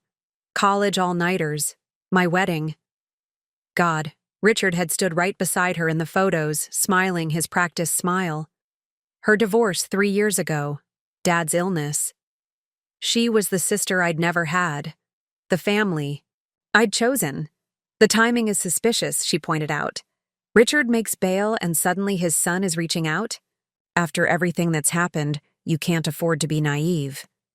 The word stung, though I knew she didn't mean it cruelly. It's not naivety. It's... I struggled to articulate the pull I felt toward this unknown boy. He's Dad's grandson. My nephew? Despite everything Richard has done, these kids are innocent. They're family. Family, Melissa repeated, her voice gentle but skeptical. "Emma, 24 hours ago, you didn't know they existed. 48 hours ago, you thought your marriage was real. Your entire concept of family has been shattered. Maybe take a beat before you rush into another potentially manipulated situation?" She was right, of course. Melissa had always been my voice of reason, the pragmatic counterweight to my sometimes impulsive empathy. It was why we'd balanced each other so well since our random roommate assignment freshman year of college. "What would you do?" I asked, knowing her answer but needing to hear it anyway. "I'd forward the message to Harrington and the police, let them determine if the threat is credible, and focus on protecting myself." She tucked a strand of hair behind my ear, a gesture of affection she'd performed thousands of times. "But I'm not you, Em. I've never had your capacity for forgiveness or your instinct to help, even when it puts you at risk." I stared at the message again. "What if I suggest a public meeting place? Somewhere safe, with witnesses?" Melissa sighed, recognizing the determination in my voice. "If you're hell-bent on doing this, at least let Matt go with you, and meet somewhere with security cameras and lots of people." "The Art Museum Cafe," I decided suddenly. It's always crowded, has multiple exits, and security everywhere because of the collections. It was also where I'd first met Richard, a bitter irony not lost on me. "Fine, but I'm calling Mac right now to set it up." She took my phone, her expression brooking no argument. "And I'm coming too, even if I have to sit 3 tables away pretending to be a stranger." As Melissa made arrangements, I tried to imagine what I would say to Michael. How do you introduce yourself to a nephew who has just discovered his father is a criminal? Who has just had his entire family narrative upended? Who might not even know the biological connection between us? By morning, the plan was set. I would meet Michael at the museum cafe at 11 a.m. Mac would arrive early to secure a location with good visibility. Melissa would be nearby, pretending to admire the Monet exhibition. A museum security guard, Mac, knew personally would be alerted to watch for any trouble. I showered and dressed in clothes borrowed from Melissa, a simple gray sweater and jeans that wouldn't stand out in a crowd. My own wardrobe remained at the condo I'd shared with Richard, and I couldn't face returning there yet. As I applied minimal makeup, I studied my reflection, searching for traces of Richard in my features. We didn't look alike, thankfully. Any physical resemblance between us was likely due to our shared parentage from Dad, but even that was minimal. Still, knowing we shared DNA made my skin crawl. How had I never sensed it? Never felt some subconscious biological warning during our years together? The psychological implications were overwhelming. Did some part of Richard know or suspect our biological connection before we married? Had his pursuit of me been purely calculated revenge against Dad, or was there something more twisted at play? The questions made bile rise in my throat again. "Ready?" Melissa appeared in the bathroom doorway, car keys in hand. I nodded, though "ready" was about the furthest thing from how I felt. The drive to the museum was tense, filled with last-minute instructions and contingency plans. Mac called twice, confirming his position and running through security protocols that seemed excessive, until I remembered the threats from Vanessa and the reality that Richard, my husband, my brother, my enemy, was currently free on bail and potentially dangerous. "I'll be at that table," Mac said when we arrived, nodding toward a corner spot with clear sightlines to all entrances. His massive frame looked absurdly large behind the delicate cafe table, his weathered construction, workers' hands wrapped around a tiny espresso cup. "And I'll be in the Impressionist gallery," Melissa added, squeezing my arm. "Just raise your voice if you need anything. I'll come running." I managed a weak smile. "You two realize I'm meeting a 14-year-old boy, not a hitman, right?" "Neither," smiled back. "We don't know who might be with him," Mac reminded me. "Or watching him." With that sobering thought, I took my seat at a centrally located table and ordered a cappuccino I knew I wouldn't drink. My hands trembled slightly as I checked my watch. 10:55 a.m. I'd responded to Michael's text with the time and location, but received no confirmation. Would he even show up? At precisely 11, the cafe door opened. A tall, lanky teenage boy entered alone, scanning the room nervously. In person, the resemblance to both Richard and my father was even more pronounced. The same straight nose, the same jawline, though softened by youth. Our eyes met, and something passed between us. Recognition, perhaps, though we'd never met. Or maybe just the shared weight of a family legacy neither of us had chosen. Michael approached my table, his steps hesitant. Up close, I could see the strain of recent days etched on his young face. Dark circles under his eyes, hair uncombed, a school jacket that looked like it had been slept in. "Emma?" His voice cracked slightly, betraying both his adolescence and his nervousness. "Yes," I answered softly. "Thank you for coming, Michael." He slid into the chair opposite me, hands fidgeting with the strap of his backpack. For a moment, neither of us spoke. "What do you say in such an impossible situation? Are you alone?" I finally asked, glancing toward the door. He nodded. "I told Mom I was meeting a friend to study. She's not doing well with everything."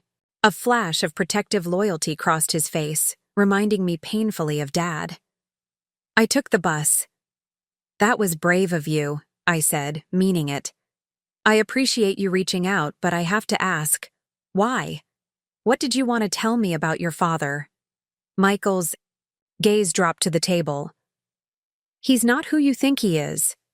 I couldn't help the bitter laugh that escaped me. "I think I've figured that out by now." "No, I mean..." He looked up, his green eyes intense. "He's worse.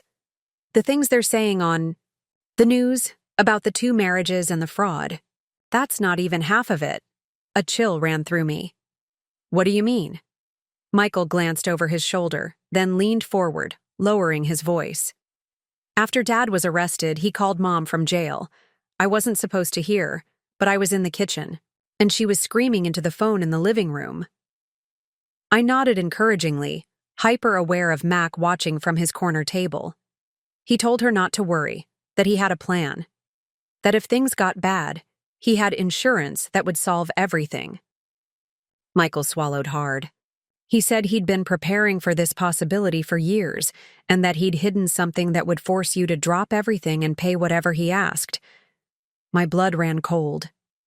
Blackmail? Against me? What could he possibly have? Michael shook his head. "I don't know exactly, but Mom seemed to understand immediately. She got really quiet, then asked if it was the Zurich thing. Dad said yes, and that she should go to the lake house, to the place where they spent their anniversary 2 years ago, and look behind the panel in the master bedroom." The lake house.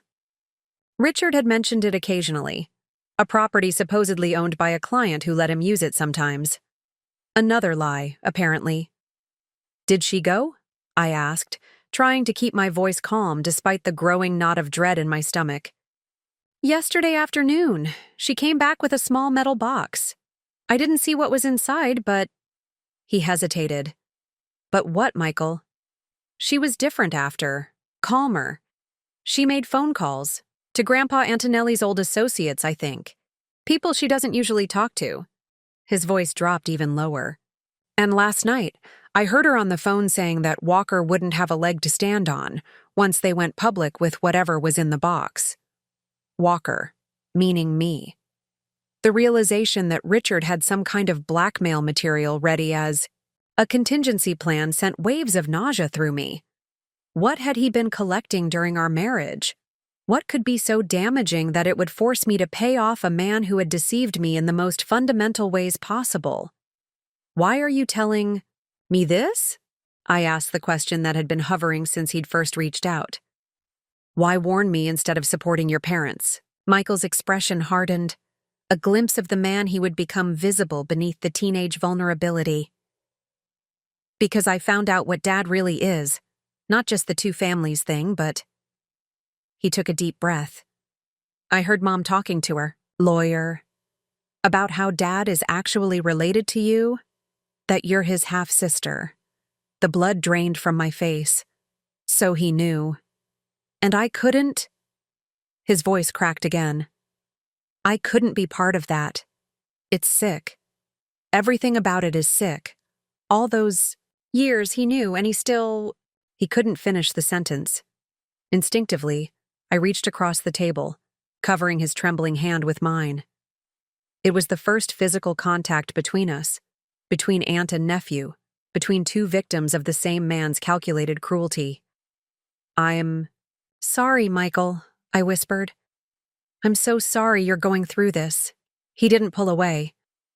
It's not your fault. You didn't know. Neither did you. I squeezed his hand gently. Thank you for having the courage to tell me. Something like relief washed over his face. I had to. The twins and I, what happens to us isn't your responsibility. But what Dad and Mom are planning, it's wrong. More wrong than anything that's already happened. The reference to his siblings reminded me of the third child mentioned in Dad's files. Your sister, Catherine? Kat, he corrected automatically. She's 11. The twins and I are trying to protect her from the worst of it, but... He shrugged, helplessly. It's hard. My heart ached for these children, forced to grow up overnight because of their parents' actions. You're very brave, Michael, and remarkably mature for your age. He gave a wry half-smile that reminded me painfully of Dad. Yeah, well, finding out your whole life is built on lies will do that to you. Before I could respond, his phone buzzed. He checked it, his face paling. It's Mom. She's wondering where I am. I have to go. Wait, I said as he stood. How can I contact you if I need to? It's not safe to keep using the number you texted from. Michael hesitated, then unzipped his backpack and pulled out a basic flip phone. Prepaid. I bought it yesterday. My number's already programmed in it. As he turned to leave, I called after him softly. Michael, be careful. He nodded once, then disappeared into the growing lunch crowd. I sat motionless, processing the implications of our conversation as Mac and Melissa converged on my table. Well? Mac demanded. What did the kid want? I explained Michael's warning about Richard's blackmail, insurance, and Vanessa's plans to use it. That conniving bastard, Melissa hissed. He's been planning contingencies for years. We need to find out what's in that box, Mac said, already pulling out his phone. I know people who can... No, I interrupted, making a decision. No more investigations, no more secrets. I'm calling Harrington, and then I'm going to face this head-on. Because whatever Richard had been collecting to use against me, whatever, new horror awaited in that metal box. One thing was clear. This wouldn't end until I confronted the tangled web of lies, betrayal, and blood that connected us all. Harrington's response to Michael's warning was immediate and decisive. Within an hour of my call, he'd assembled a team in his office, his firm's best litigator, a private security consultant, and a digital forensics expert. Whatever Richard has, Harrington said grimly, we need to identify it and neutralize its potential damage before Vanessa can use it. I sat across from this impromptu war council, still wearing Melissa's borrowed clothes, feeling both overwhelmed and strangely detached. 2 days ago, my greatest concern had been Dad's funeral arrangements. Now I was strategizing against blackmail from my bigamist half-brother husband. The Zurich reference suggests offshore accounts. The litigator, a sharp-eyed woman named Patricia, noted. Has Richard traveled to Switzerland during your marriage? I nodded. Several times. Business trips for his law firm, supposedly. And did you ever travel there with him? Once, about 5 years ago. The memory surfaced slowly. Richard, insisting I join him, claiming he wanted to combine business with pleasure, show me the beauty of the Alps. We stayed at the Bar au Lac in Zurich.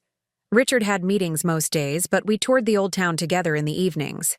The security consultant, a former FBI agent named Dawson, exchanged glances with Harrington. Any unusual incidents? During that trip? People Richard introduced you to? Places he insisted you visit? I closed my eyes, trying to reconstruct the details of a vacation half a decade in the past. Nothing unusual, except a fragment of memory flickered. There was one afternoon when Richard said his meetings had finished early. He seemed excited, almost nervous. He took me to a small cafe near the Limit River and ordered champagne. Said he wanted to celebrate. Celebrate what? Harrington asked. He never specified. I assumed it was related to whatever case he was working on. I frowned, the memory sharpening. But he kept checking his watch, as if he was waiting for something. Then he got a call, stepped outside for a few minutes, and when he came back, he was different, calmer, more deliberate. Did he mention anything about a safe deposit box?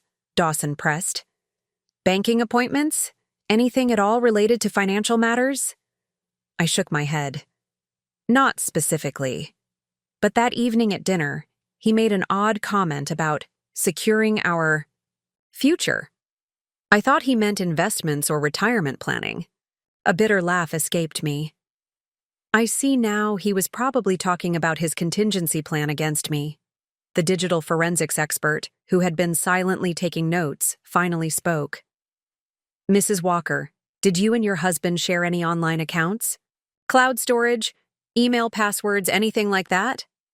Not intentionally. We kept our professional accounts separate due to confidentiality concerns with our respective jobs. I hesitated. But our home computer? Richard set it up. He always handled the technical aspects of our household, which means he potentially had access to everything, the expert concluded.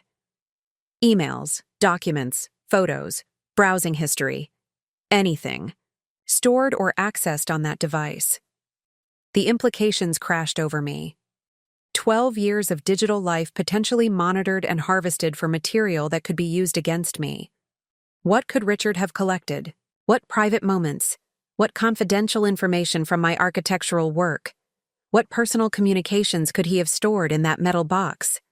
I need to know what he has, I said, my voice steadier than I felt. Whatever it is, I can't defend against it if I'm in the dark. Working on it, Dawson replied, already on his phone.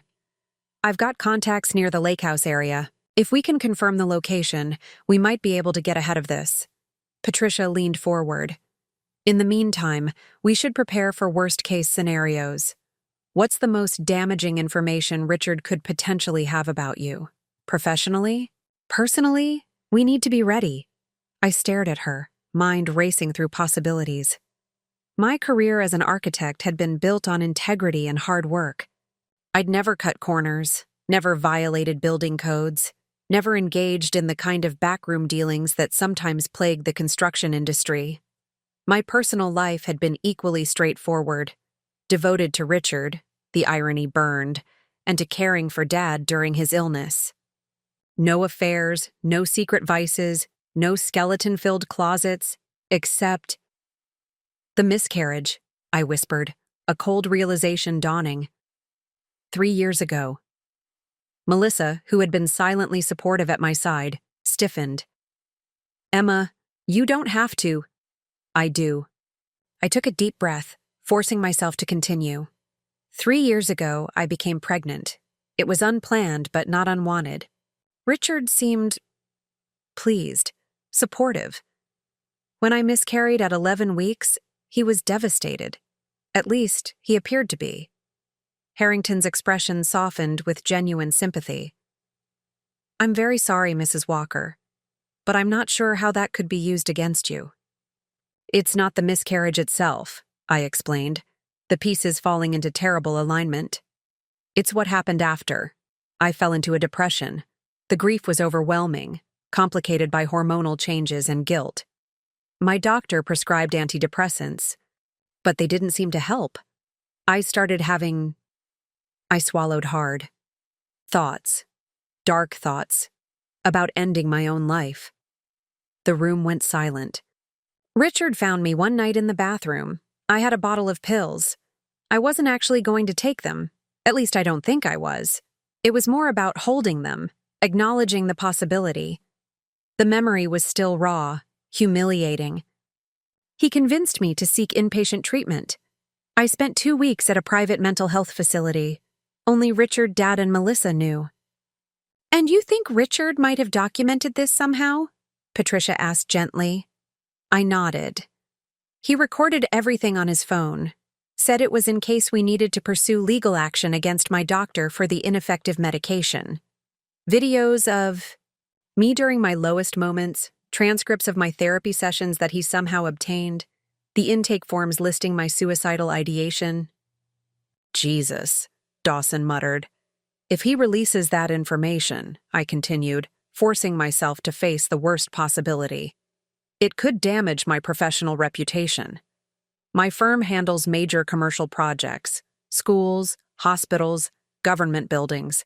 Clients might question my stability, my reliability. It would be despicable to use your health crisis against you, Harrington said, anger evident in his usually composed voice, but not surprising, given Richard's demonstrated character. There's more, I admitted. During that time, I was working on the design for the Cooper Memorial Library. It was a major project, a career-defining opportunity. Dad pulled strings to get me considered despite my relative youth. When I was hospitalized, I missed crucial deadlines. Understanding dawned on Patricia's face. Let me guess. Richard stepped in? Yes. He told the selection committee I had pneumonia, then brought my design boards and laptop to the facility. I worked through the worst of my depression, and the project was submitted on time. I closed my eyes, remembering those hazy days of sketching between therapy sessions. We won the contract. The library was built. It won several design awards. But if Richard reveals that you were actually being treated for suicidal ideation during that time, the litigator began. It could trigger an investigation into whether proper procedures were followed. I finished. Whether Dad's influence constituted an unfair advantage, whether my mental state affected my work product.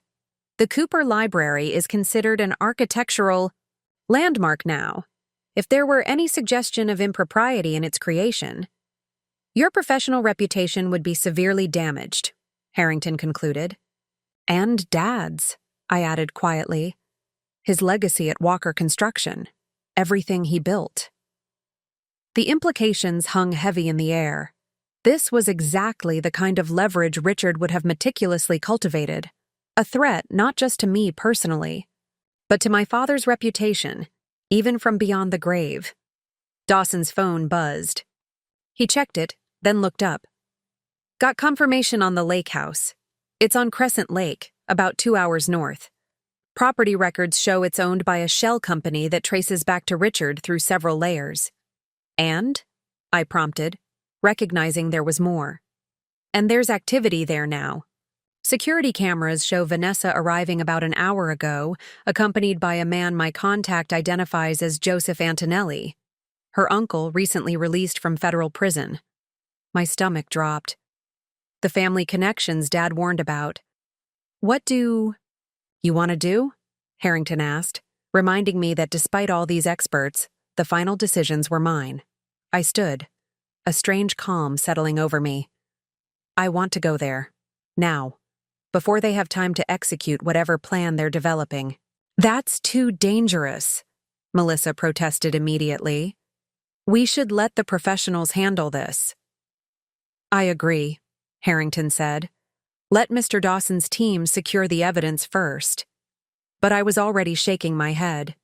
Richard collected this material as insurance against me specifically.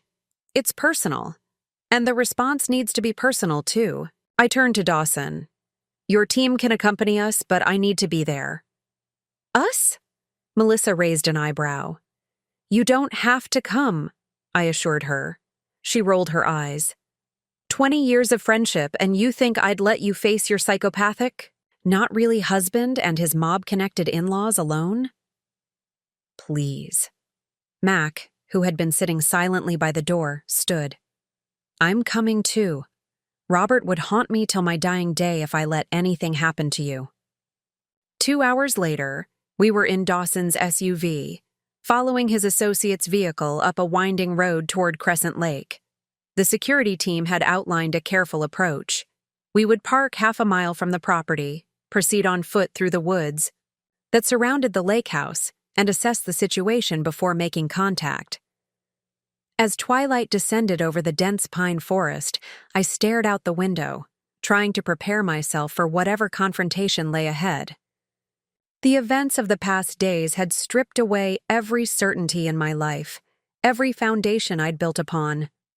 My marriage, my identity, my understanding of my own father. Yet somehow, in the midst of this hurricane of revelations, I felt strangely clear-headed.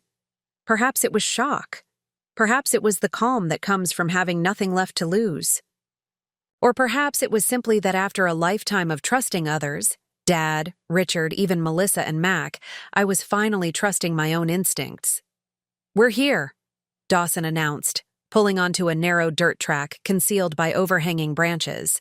"Last chance to reconsider, Mrs. Walker. My team can handle this without civilian involvement." "I appreciate your concern," I said, checking that my borrowed phone was charged. "But I need to do this. I need to look Vanessa in the eye to end this cycle of manipulation and deceit." As we exited the vehicles and prepared to hike through the darkening woods, Melissa pulled me aside, her expression uncharacteristically serious. "I'm with you all the way," she said quietly. "But promise me something, Em.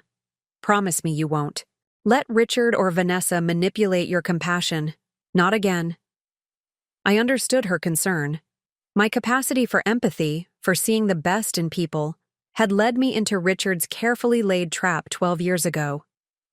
It had kept me blind to his deceptions, accepting his excuses, believing his lies. "I'm not the same person I was 3 days ago," I told her. "I've seen the truth about Richard, about what he is." She studied my face, then nodded, apparently satisfied. "Good, because I have a feeling we're walking into something more complicated than blackmail." Her words proved prophetic less than 30 minutes later, when we crested a small rise and the lake house came into view. A modern structure of glass and stone perched on the water's edge. 3 vehicles were parked in the circular driveway. Vanessa's silver Range Rover, a black SUV with tinted windows, and a familiar sleek Mercedes. Richard was there. Dawson's team immediately went on high alert, communicating through whispered directives and hand signals. Mac moved closer to me, his protective instincts in full force. Through binoculars, Dawson surveyed the house. 5 adults visible: Morgan Walker, Richard Walker, an older male who matches Joseph Antonelli's description, and 2 unidentified males, likely security. He passed me the binoculars. Through the large lakeside windows, I could see them gathered in what appeared to be a living room. Vanessa gesturing animatedly, Richard seated calmly on a sofa, the older man standing by a fireplace. What caught my attention, however, was not the adults, but the 3 adolescent figures partially visible in an adjacent room.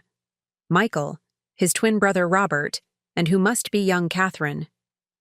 "The children are here," I said, alarm rising. Why would they bring the children to this meeting? Before anyone could respond, movement near the house caught my attention. A figure emerged from the side door, moving quickly but furtively toward the tree line opposite our position. Michael. He glanced over his shoulder repeatedly, clearly afraid of being seen, then disappeared into the woods. Seconds later, my borrowed phone vibrated. A text from the prepaid phone he'd given me. "They're planning something tonight. Get away from the house. Now." "We need to leave," I said, showing Dawson the message. "Michael's warning us." Dawson hesitated, clearly torn between completing his mission and ensuring our safety. The decision was made for us when headlights appeared on the access road below, moving toward the house. More company, his associate murmured, training his own binoculars on the approaching vehicle. Black sedan, 2 occupants. The car pulled into the driveway, and 2 men emerged, one in an expensive suit, the other more casually dressed, but moving with the alert precision of a bodyguard. "Oh my God," I whispered as recognition hit me. "That's Thomas Kruger. He's Richard's law partner." Dawson frowned. Why would his law partner be meeting him at a secluded lake house with Vanessa? And her uncle? The answer came to me with sickening clarity as I watched Thomas shake hands with Joseph Antonelli, then with Richard, the 3 men forming a triangle of conspiracy on the driveway. Because this isn't just about blackmail, I realized. This is about Walker Construction, Dad's company, the trust. Melissa grabbed my arm. "Emma, what are you talking about?"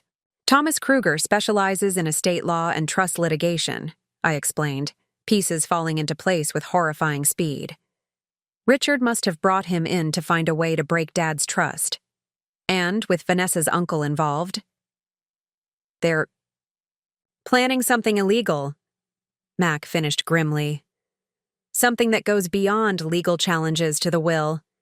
As if confirming our worst fears, my phone buzzed again with another text from Michael. "They're talking about making you disappear. Something about a cabin. Get out now." Dawson didn't need further convincing. "We're retreating, immediately. This situation has escalated beyond our parameters." We backed away from the ridge, moving silently through the darkening forest toward our vehicles. My mind raced, processing this new threat. Richard wasn't just planning to blackmail me. He was discussing making me disappear with known criminals. Just as we reached the cars, a final text came through. "I'm scared. They want us to go with Dad tonight. Some plan he won't explain. Can you help us?" I showed the message to the others. "We can't just leave. The children are in danger." "Emma, we need to contact the police," Melissa insisted. "This is beyond a private security team now." "And tell them what?" I countered. "That my bigamist husband might be planning something criminal based on texts from his teenage son. We need more than that." "Mrs. Walker," Dawson interjected firmly, "my priority is your safety. We're leaving now. Once you're secure, we can coordinate with law enforcement." As we drove away from the lake house, I stared out the window at the darkening forest, Michael's plea echoing in my mind. Those children, my niece and nephews, were caught in a nightmare orchestrated by their parents. Whatever Richard and Vanessa were planning, whatever criminal scheme they were developing with Thomas Kruger and Joseph Antonelli, the children were being drawn into it. I couldn't abandon them. Not when Michael had risked everything to warn me. A decision crystallized in my mind, clear and irrevocable. I would protect those children, even if it meant walking straight into whatever trap Richard had set. Because despite everything, the betrayal, the lies, the biological horror of our relationship, one truth remained. Family was worth fighting for. Even a family built on deception. Even a family I'd only just discovered, and Richard had underestimated me for the last time. For the last time. For the last time. Absolutely not. Melissa's voice cut through the tense silence of Dawson's SUV as we sped away from the lake house. "I can see it in your face, Emma. Whatever heroic, self-sacrificing plan you're formulating, just stop." I stared at the screen of my borrowed phone, Michael's desperate plea still displayed. "I'm scared. They want us to go with Dad tonight. Some plan he won't explain. Can you help us?" Those children, Richard's children, Dad's grandchildren, my flesh and blood, were in danger. Not just from whatever criminal scheme was being hatched at the lake house, but from the slow poison of lies and manipulation that had defined their upbringing. I knew that poison intimately. Had spent 12 years drinking it, believing it was love. "We need to call the police," Mac insisted, his weathered hands gripping the back of the driver's seat. "Anonymous tip. Tell them there's drug activity at the lake house. Get uniforms out there to disrupt whatever they're planning." "Dawson, shook his head, navigating the winding forest road with practiced precision. Too risky without knowing what's happening. If Richard and the Antonellis are planning something illegal, a random police visit could accelerate their timeline or push them to more desperate measures. Then what do we do? I asked, my voice steadier than I felt. We can't just abandon those children. Dawson's eyes met mine in the rearview mirror. Mrs. Walker, I understand your concern, but those children are with their parents. Legally, we have no standing to intervene without concrete evidence of imminent harm. Their parents are plotting something criminal, I protested. Something that apparently involves making me disappear and using the children somehow. Based on texts from a 14-year-old boy who might be exaggerating, misinterpreting, or even being manipulated himself, Dawson countered. It's not enough for legal intervention. He was right, and I knew it. But the knowledge did nothing to quiet the alarm bells ringing in my mind. During our brief meeting at the museum cafe, I'd seen the fear in Michael's eyes, the desperate plea for help from someone, anyone, who might believe him. I'd been that child once, not endangered, but alone with a terrible knowledge I couldn't process. After Mom died, I'd overheard Dad crying in his study late at night. The sound so foreign and frightening that I'd hidden it away, never mentioning it, carrying the secret weight of his grief alongside my own. Children shouldn't have to bear such burdens alone. My phone buzzed with another text. Dad's taking us to the cabin tonight. Just the kids. Says it's for our protection while Mom resolves some business. I'm really scared. Please help. Followed by a location pin, not for the lake house, but for somewhere deeper in the woods, near the edge of Crescent Lake. I showed the messages to the others. This is it. Whatever they're planning is happening tonight. All the more reason to contact law enforcement, Mac argued. With what evidence? I countered. Text from a teenager saying his father is taking him to a cabin? There's nothing illegal about that. Melissa squeezed my hand. Emma, I know you want to help these kids, but rushing in without a plan isn't the way. Richard is dangerous. Vanessa is dangerous.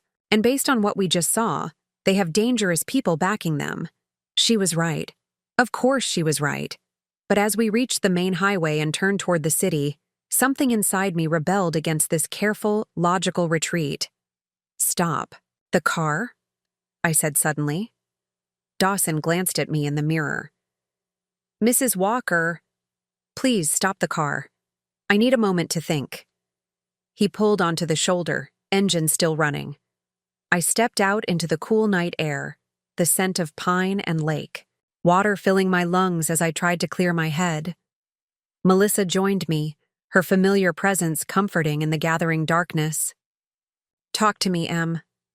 I can't leave them, I said simply. I know it's not logical.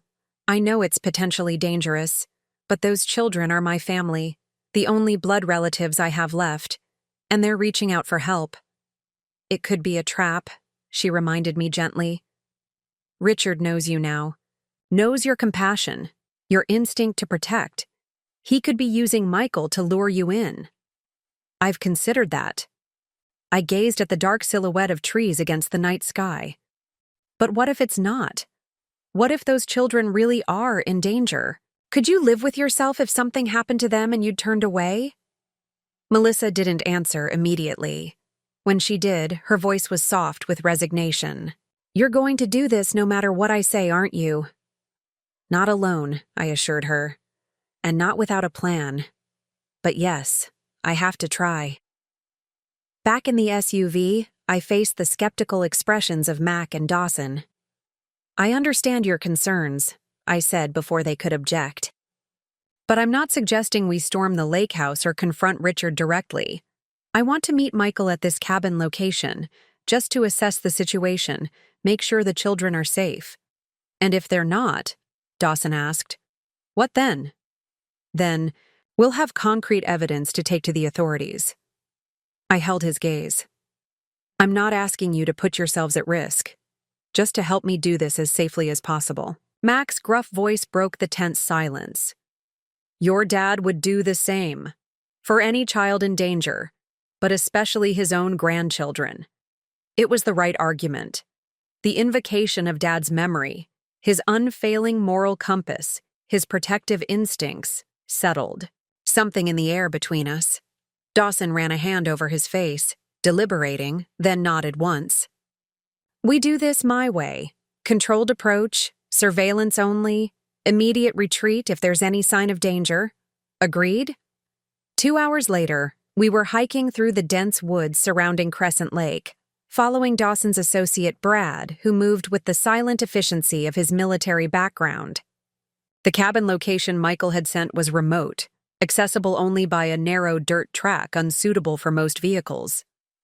Richard's Mercedes won't make it up this path, Dawson murmured as we picked our way through underbrush illuminated only by the quarter moon overhead. They'll need something with four-wheel drive. Like Vanessa's Range Rover, I suggested, remembering the vehicle at the lake house. Exactly. Which gives us some time. They won't leave the lake house until dark. And even then, it's at least a 30-minute drive plus this hike. The knowledge should have been reassuring. Instead, it only intensified my sense of urgency. The night was deepening, the temperature dropping. Whatever window we had to assess the cabin before Richard arrived was narrowing. When the small structure finally came into view, a simple A-frame silhouetted against the starlit lake, my breath caught. It was isolated, hidden, perfect for whatever disappearance Richard and his conspirators were planning. No lights, no vehicles, Brad reported after a careful perimeter check. Place looks unoccupied but recently used. Fresh groceries in the kitchen. Beds made up. A preparation, Dawson concluded. For tonight. I stared at the cabin, imagining Michael and his siblings brought here under false pretenses, while elsewhere, some plan involving me was executed. The thought made my skin crawl. What now? Melissa asked, huddled in the jacket she'd borrowed from Brad. We can't just wait around hoping to intercept them. Before anyone could respond, my phone buzzed. Another text from Michael. On our way to the cabin now. Dad, me, Rob, and Kat. Mom staying behind with Uncle Joe and the others. Something about plausible deniability. Leaving the lake house in 5 minutes. My heart rate accelerated. They're coming, now. Dawson immediately went into action, positioning us in the surrounding woods with clear sight lines to the cabin, but adequate cover. No contact until I assess the situation, he instructed firmly. Mrs. Walker, you will remain with Brad at all times. Understood? I nodded, though my entire being was focused on the dirt track where, soon, Richard would appear with the children whose existence I'd only learned of days ago. The wait was excruciating. Every distant sound, a branch breaking, an animal moving through the underbrush, sent my pulse racing. Beside me, Melissa held my hand in a death grip, her usual confident demeanor replaced by tense alertness. After what felt like hours but was probably only 40 minutes, headlights appeared through the trees. Vanessa's Range Rover moved slowly, up the rutted path, finally coming to a stop in the small clearing before the cabin. The driver's door opened, and Richard emerged. Even at this distance, even in the dim moonlight, I would know his silhouette anywhere.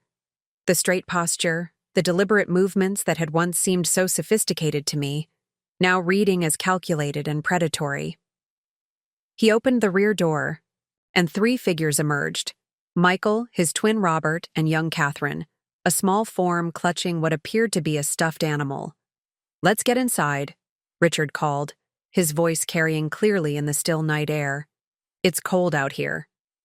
The children moved obediently toward the cabin, but I noticed Michael lagging slightly, glancing around the darkness as if searching for something, or someone. He'd texted just before they left the lake house. Was he hoping I would be here, as Richard unlocked the cabin door and ushered the children inside. Lights came on, illuminating windows without curtains. Through the glass, I could see Richard directing the children, his manner not threatening but not particularly paternal either. "Now what?" I whispered to Dawson. "They're here. Richard doesn't appear to be acting suspiciously." "We wait," he replied. "Watch for signs of distress or danger." But as minutes stretched into a half-hour with nothing more remarkable than the domestic scene of Richard preparing a simple meal while the children sat at a table, my certainty began to waver. What if Michael had misinterpreted? What if this really was just Richard protecting his children from whatever business Vanessa and her uncle were resolving? Then my phone buzzed. Not with a text this time, but a call from Michael's prepaid phone. "I need to answer this," I told Dawson. "It could be important." He nodded reluctantly, and I accepted the call, keeping my voice to a bare whisper. "Michael?" "It's a trap." His voice was barely audible, urgent. "Not for me, for you. Dad doesn't know I heard, but I did. They're using us as bait. They know you'll come for us." Ice flooded my veins. "Where are you calling from?" "Bathroom. Dad thinks I'm showering." A pause, then even more quietly. "There are men in the woods, armed. I saw them as we drove up. They're waiting for you." Men in the woods. Armed men. My gaze darted frantically around the darkness surrounding us. Had Richard's security team been here all along? Were we already surrounded? Before I could warn Dawson, a twig snapped nearby. Too close, too deliberate to be wildlife. "Emma Walker." A voice directly behind us. "Don't move! Hands where I can see them." Time seemed to compress as several things happened at once. Dawson reached for his weapon but froze as the unmistakable sound of a gun being cocked punctuated the night. Brad moved to shield me but was stopped by another armed figure emerging from the trees. Melissa's nails dug into my arm painfully and... From the cabin door, Richard appeared, silhouetted against the warm light behind him. "I knew you'd come," he called, satisfaction evident in his voice. "You always were predictably sentimental about family." The armed men, 3 of them, I now realized, herded us from our hiding places toward the cabin clearing. One of them had disarmed Dawson and Brad with practiced efficiency that spoke of professional training. As we emerged into the moonlight, Richard descended the cabin steps, his expression a mixture of triumph and something else, something almost like regret. "Hello, Emma," he said, as casually as if we were meeting for dinner after work. "I see you brought friends. How unfortunate for them." "What is this, Richard?" I demanded, fear for Melissa and the others momentarily overriding my own terror. "What are you doing?" "Securing my future. My children's future." He gestured toward the cabin. "The future Robert tried to steal from me when he wrote me out of his will and turned my own son against me." "Your son?" The words felt like acid on my tongue. "You mean your nephew. These children are your sister's niece and nephews, Richard. Or have you forgotten our biological relationship in your grand plan for revenge?" Something flickered across his face. Disgust, perhaps, or shame quickly masked. "Biology is irrelevant. What matters is what's mine by right." "Nothing is yours. By right," I countered, anger burning through my fear. "Not Dad's money, not his company, and certainly not me. You forfeited any claim when you built our entire relationship on lies." Richard's expression hardened. "Enough talk. Inside, all of you." As the armed men herded us toward the cabin, I caught a glimpse of the children through the window. Michael's pale, frightened face, Robert's confusion, Catherine's tears.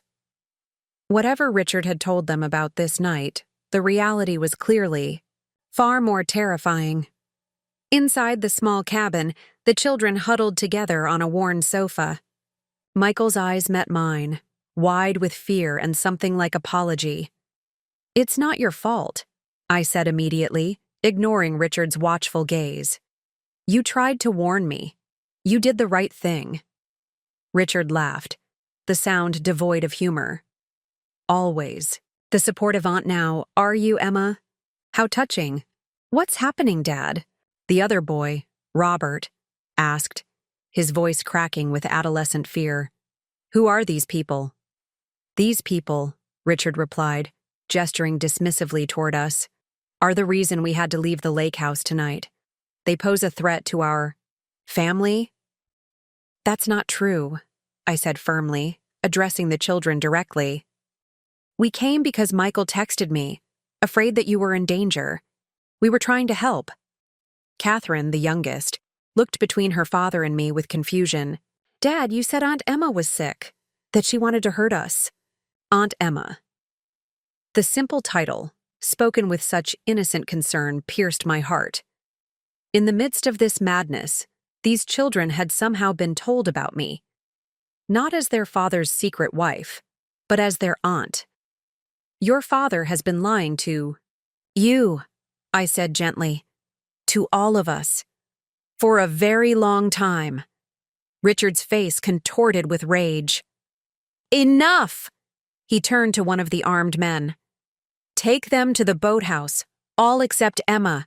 She stays here. As Dawson, Brad, Melissa, and Mac were forced toward the door, Melissa looked back at me, her eyes wide with fear. Emma! It'll be okay, I lied, trying to project a confidence I didn't feel. Take care of each other. When the door closed behind them, the cabin fell into tense silence, broken only by Catherine's muffled sobs. What now, Richard? I asked, fighting to keep my voice steady. What's your grand plan?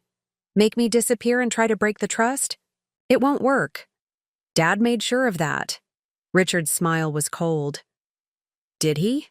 Dear old Dad, always thinking he was 3 steps ahead of everyone else. He reached into his jacket and withdrew a folded document. What Robert didn't account for was his own handwriting.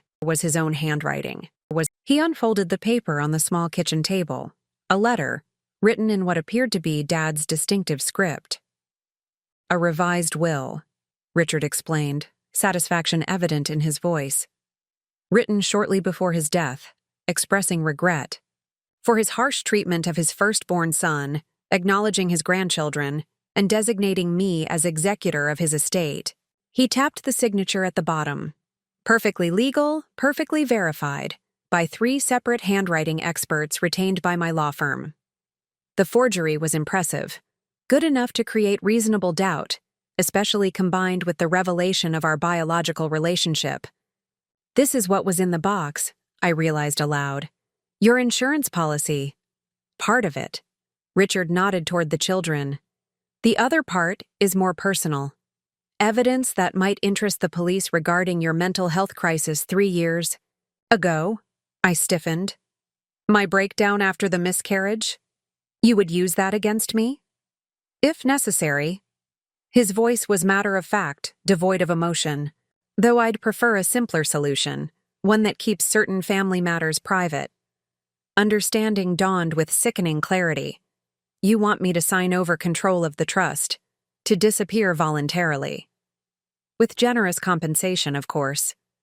Richard leaned against the counter, the picture of casual confidence. Enough to start a new life somewhere distant. Europe, perhaps. Your architectural skills would be appreciated there.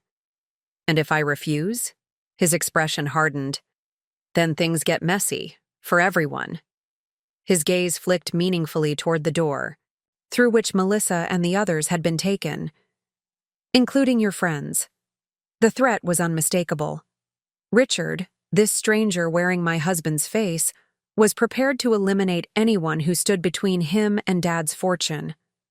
What about them? I nodded toward the children, who watched our exchange with varying degrees of comprehension. What happens to your children when you're arrested for kidnapping? For conspiracy? For murder? A flicker of genuine emotion crossed Richard's face, concern for his children, perhaps the only authentic feeling he possessed. They'll be taken care of. Vanessa has made arrangements. With her uncle's criminal connections? I pressed, seeing the slight weakness in his armor. Is that the legacy you want for them? To be raised in that world? Before Richard could respond, a commotion outside drew his attention. Shouts, then the distinctive pop of gunfire. In that momentary distraction, Michael moved with startling speed, grabbing his younger sister and pulling his twin toward the cabin's back door. "Come on!" he hissed. "Now!" Richard lunged after them, but I blocked his path, driven by instinct and a desperate need to protect these children, even from their own father. "Let them go, Richard," I demanded. "Whatever happens between us, let them get clear of this." His face contorted with rage. "You have no right—" The cabin door burst open, revealing not the armed security team, but two uniformed police officers, weapons drawn. "Police! Hands up! Everyone on the ground!"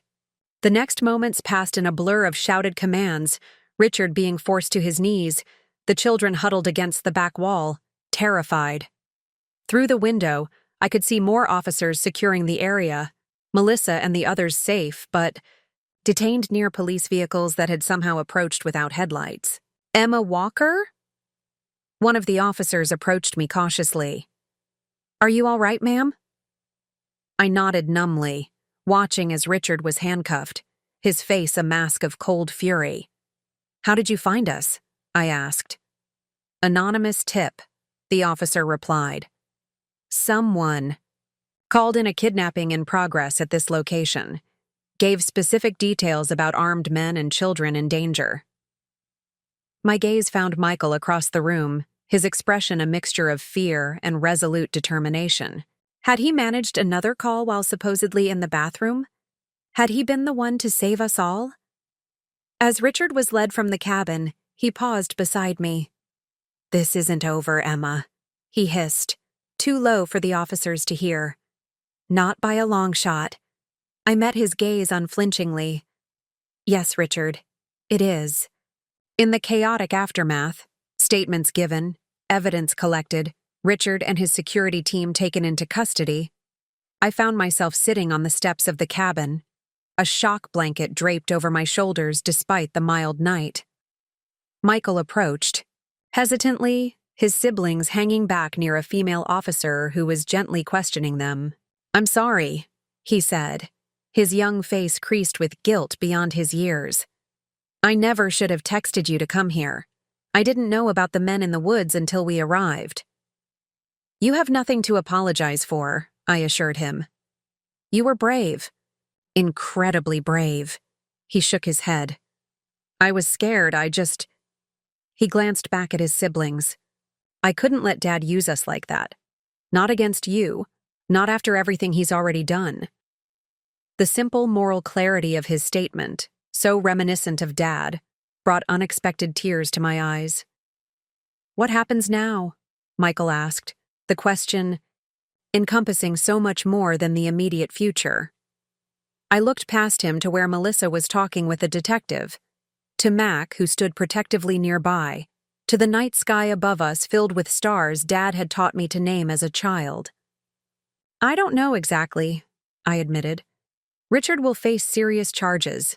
There will be legal proceedings, custody questions." I hesitated, then added softly, "But whatever happens, you three won't be alone. I promise." He studied me for a long moment. This boy caught between childhood and adulthood, forced to grow up too quickly by circumstances beyond his control. "We're family, right?" he finally asked. "Not just because of him, but because of your dad, our grandfather."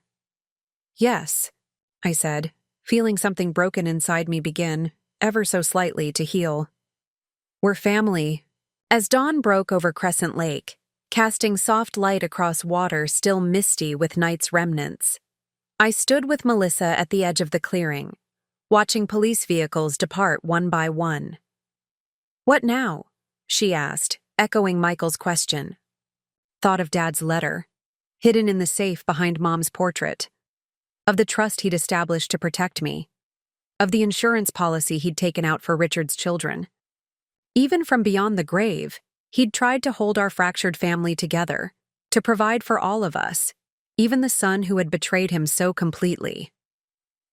"Now we rebuild," I said, watching as a social worker led the children to a waiting car. "Not the same life as before. That's gone forever. But something new, something honest." Melissa squeezed my hand. "One day at a time?" I nodded, feeling the first rays of sun warm my face. One truth at a time. Richard had stolen 12 years of my life with his elaborate deception. He had violated the most fundamental trusts, as a husband, as a brother, as a son. The damage he'd inflicted could never be fully repaired, the time never recovered. But as I watched Michael look back at me through the car window, his eyes holding mine until distance broke the connection, I understood that something unexpected had emerged.